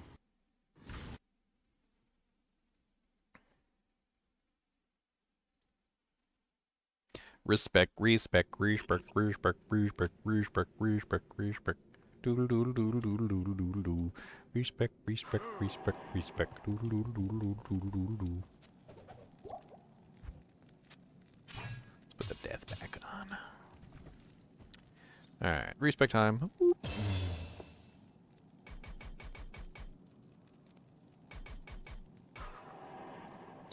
Alright, then let's get our doojigs running. So 1, 2, 3.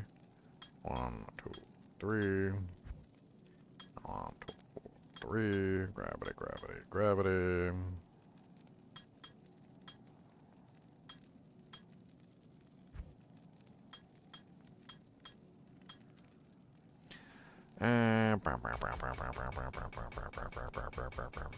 Oh wait, hold on. Frenzy. About 15k. Let's go about 15k. Alright, everything else goes onto you.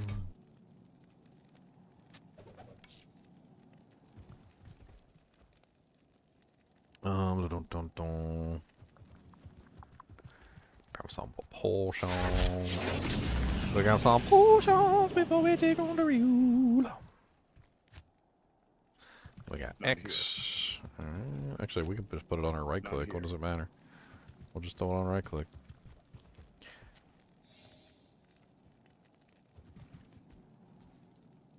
Let's grab our little Mercenary.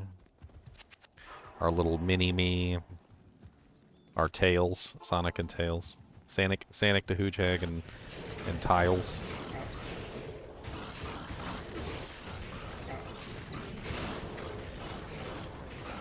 Oh my god, it is based off of movement speed. Wow, that's a fast whirlwind. Uh-oh. That's good information, sir. Look at how fast it is. Holy Jesus. Let me see if I can get the blaze to proc, and then we're going to try it with the blaze.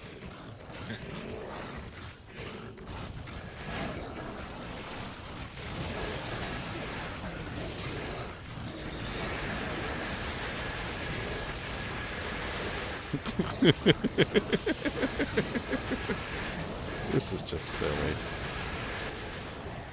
Look at all the blaze procs. I'm literally just blaze procking all over the place. Like, there's just fire everywhere. Oh, I lost my frenzy.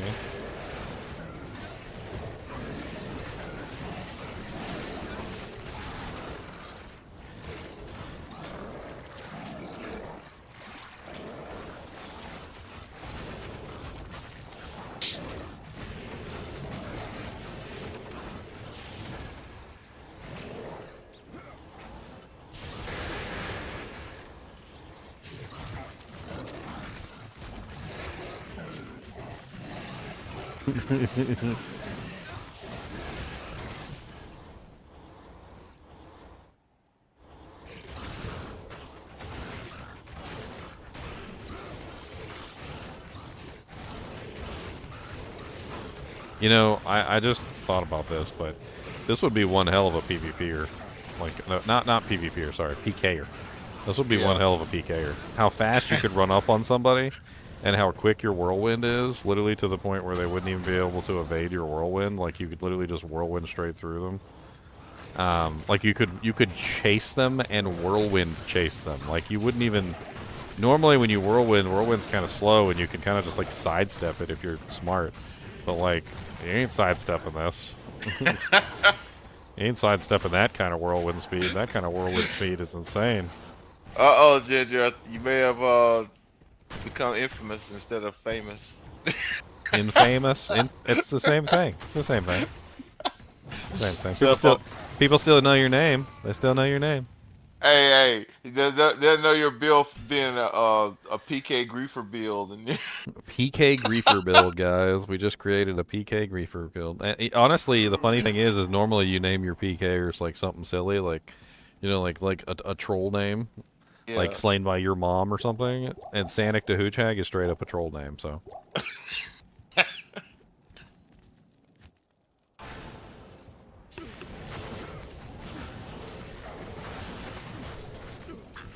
You got me thinking, like, how would that actually look? Your character would look to another player in an actual game, because I'm just thinking like desync issues, like going that fast in a group setting. I mean, judging by the amount of screen space that I can literally cover within a given period of time, it definitely seems like I can cover like 2 or 3 screens in the time it would take somebody to cover like half a screen. Yeah. So I don't even think they would even know I was there. I would just go. Pew! That's what I was saying. Like, would you even show up in time to like for them to show up for you to appear on the map? Like, that's what I'm wondering. The map might actually lag. I've actually seen that before when somebody was moving too fast back during the cheating days, and like the person was literally moving so fast that the mini map was showing their location, but it was like they were like really blocky movement. Like it kept like showing them moving across the map in a way that didn't seem normal. Almost like they were teleporting, but they weren't teleporting.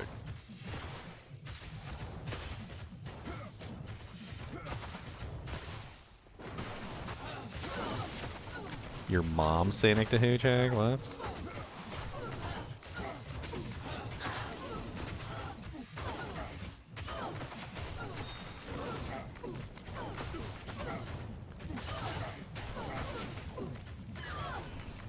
Wee burr, burr. It's funny because normally you can tell the difference between running and walking. Like, just by how fast you're moving. You're like, oh man, I accidentally toggled the walk button. Why am I walking? Now, with this character, you can barely even tell that he's walking versus running. Like, it's not really much of a difference in speed calculations between the run and the walk. Honestly, with this kind of character, you would probably want to walk since you're already so fast. Like, there's no reason to even run. You would just walk and get your benefits of your movement, your defense benefits, basically. I mean, theoretically, you could even go with a shield, and you'd be able to block while you're doing this too.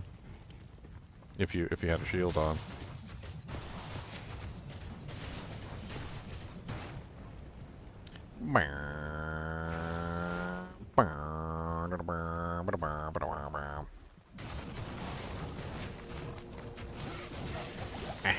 Why you hit so hard, Mr. Threshold?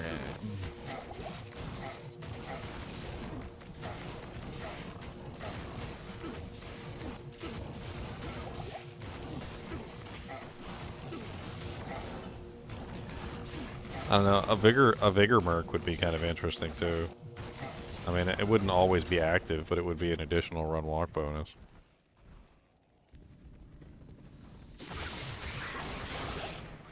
Time to ha ha ha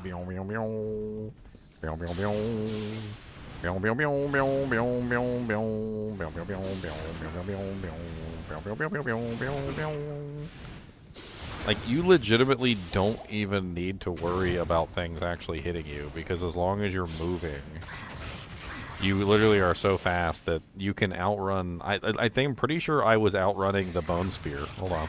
Fire another one of those bone spears. This direction. Come on. Fire one. Fire one. Come on. I'm literally faster than bone spear. I am literally faster than bone spear. I can outrun a bone spear. So you don't even need slow missiles. The missiles are slow. I can outrun lightning. Look at me. No. Who cares about your stupid lightning? Look at this. I'm faster than lightning. I am faster than greased lightning, my boys. Faster than greased lightning.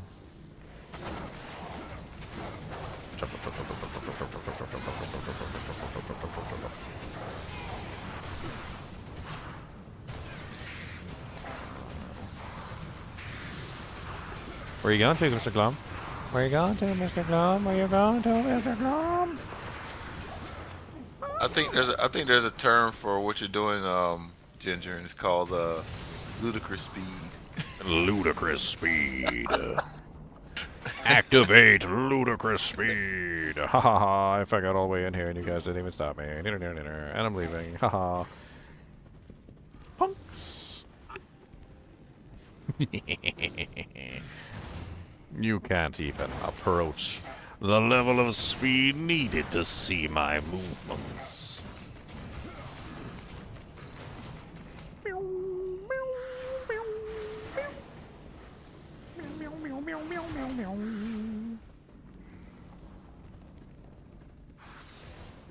I've gone plaid? Oh no.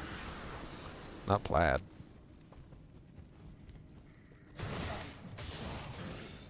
Meow meow meow meow. Meow meow meow meow. Meow meow meow meow meow meow meow meow meow meow meow. Ah, fast as fast can be. You can't see me. I'm the gingerbread man. My mom used to tell me that story when I was a kid. You guys ever heard that story? The gingerbread man story?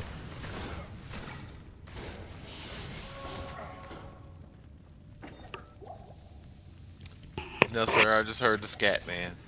Scat man. I feel like it's appropriate to tell the gingerbread man story.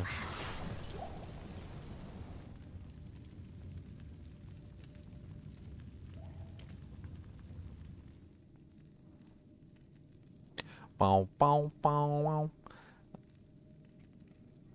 Let's see if I could find the original one.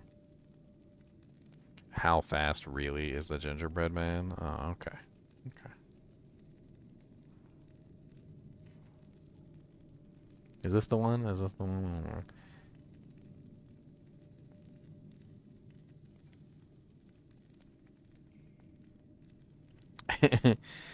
Let's see. Once upon a time, there was an old man, an old woman, and a little boy. One morning, the old woman made some gingerbread men in the shape of a man. She added icing for his hair and clothes and little blobs of dough for his nose and eyes. And when she put him in the oven to bake, she said to the little boy, You watch the gingerbread man while your grandfather and I go out to the garden. So the old man and the old woman went out to began to dig potatoes and left the little boy to tend the oven. But he started to daydream and didn't watch it all the time. All of a sudden, he heard a noise, and he looked up from the oven door, popped open, and out of the oven jumped a gingerbread man, and went rolling along the end over end towards the open door of the house. The little boy ran to shut the door, but the gingerbread man was too quick for him, and rolled through the door, down the steps, and out onto the long road before the little boy could catch him. The little boy ran after him as fast as he could, managed crying out to his grandfather and grandmother, who heard the noise, and threw down their spades in the garden to give chase too. The gingerbread man outrun all three along the way, and was soon out of sight, while they had to sit down, all out of breath, on a bank to rest. On went the gingerbread man, and by he came to two men digging a well, who looked up from their work and called out, Where you going, gingerbread man? He said, I've outrun an old man and an old woman and a little boy. I can outrun you, too. You can you? Well, we'll see about that, they said, and they threw down their picks and ran after him, but couldn't catch up with him as soon as they had to sit down by the roadside to rest. On ran the gingerbread man by, and came two men digging a ditch. Where you going, gingerbread man? They said. He said, I've outrun an old man, an old woman, a little boy, and two well diggers. I can outrun you, too. You can you? We'll see about that, they said. And they threw down their spades and ran after the gingerbread man, and the gingerbread man soon outstripped them also, and seeing they could never catch him, gave up the chase and sat down to rest. He finally goes along and he finds a bear, and the bear says, I can outrun you too. And he says, You can, huh? And growled the bear. We'll see about that. And he trotted as fast as his legs could carry him after the gingerbread man, who never stopped to look behind him. Before too long, the bear was so far behind that he saw he might as well give up the hunt, and he stretched out by the roadside to rest. Let's see here. He finally finds a wolf, and he tells the wolf that he can outrun the wolf, and the wolf says, "You can too, huh? We'll see about that." So he started to gallop after the gingerbread man, and who went on the road as fast as he possibly could. And he saw there was no hope of overtaking him, and he laid down to rest. And the story goes on and on and on and on, basically, until finally he comes across the the fox, and the fox is a lot smarter than the rest. And he says, "I've outrun an old man, an old woman, a little boy, 2 well diggers, 2 ditch diggers, a bear, and a wolf, and I can outrun you too." The fox said, "I can't quite hear you, gingerbread man. Won't you come a little closer?" turning his head a little to one side. The gingerbread man stopped his race for the first time and went a little closer and called out in a very loud voice, "I've outrun an old man, an old woman, a little boy, 2 well diggers, 2 ditch diggers, a bear, a wolf, and I can outrun you too." "I still can't quite hear you. Won't you come a little closer?" said the fox in a feeble voice as he stretched out his neck toward the gingerbread man. The gingerbread man comes up real close, leaning towards the fox, and screams out as loud as he can, "I've outrun an old man, an old woman, a little boy, 2 well diggers, 2 ditch diggers, a bear, a wolf, and I can outrun you too." "You can you?" yelped the fox, and he snapped up the gingerbread man in his sharp teeth in a twinkling of an eye and gobbled him down. And that is the end of the story of the gingerbread man who ran as fast as he possibly could. Yeah, it's a funny story. It's basically just a silly story about a gingerbread man who thinks he can run faster than everyone else. But the fox, of course, outsmarts him by using his brains instead of his feet. The version of the story I remember, though, usually had the gingerbread man yelling out something along the lines of, "Fast as fast can be, you can't catch me." Which I thought was hilarious when I was a kid. I think I heard that saying, but not in that story. "Oh no, they're gonna kiss me. They're gonna kill me now. They're gonna kill me. I got 129 left. I need to run fastest." Haha, you don't catch me. Alright, guys and gals, I gotta get to work. I got night shift tonight, so I wanted to do some theory crafts because I knew it wouldn't take me forever to finish up the theory crafts. I didn't realize I was going to do 2 of them, but it was fun, though. Hey, Ginger, thanks for sharing, sir. Gave me some ideas. Alright, I'll show you later. And as for you guys and gals, as always, I appreciate you guys and gals joining me for these fun little adventures. And, you know what? Keep watching.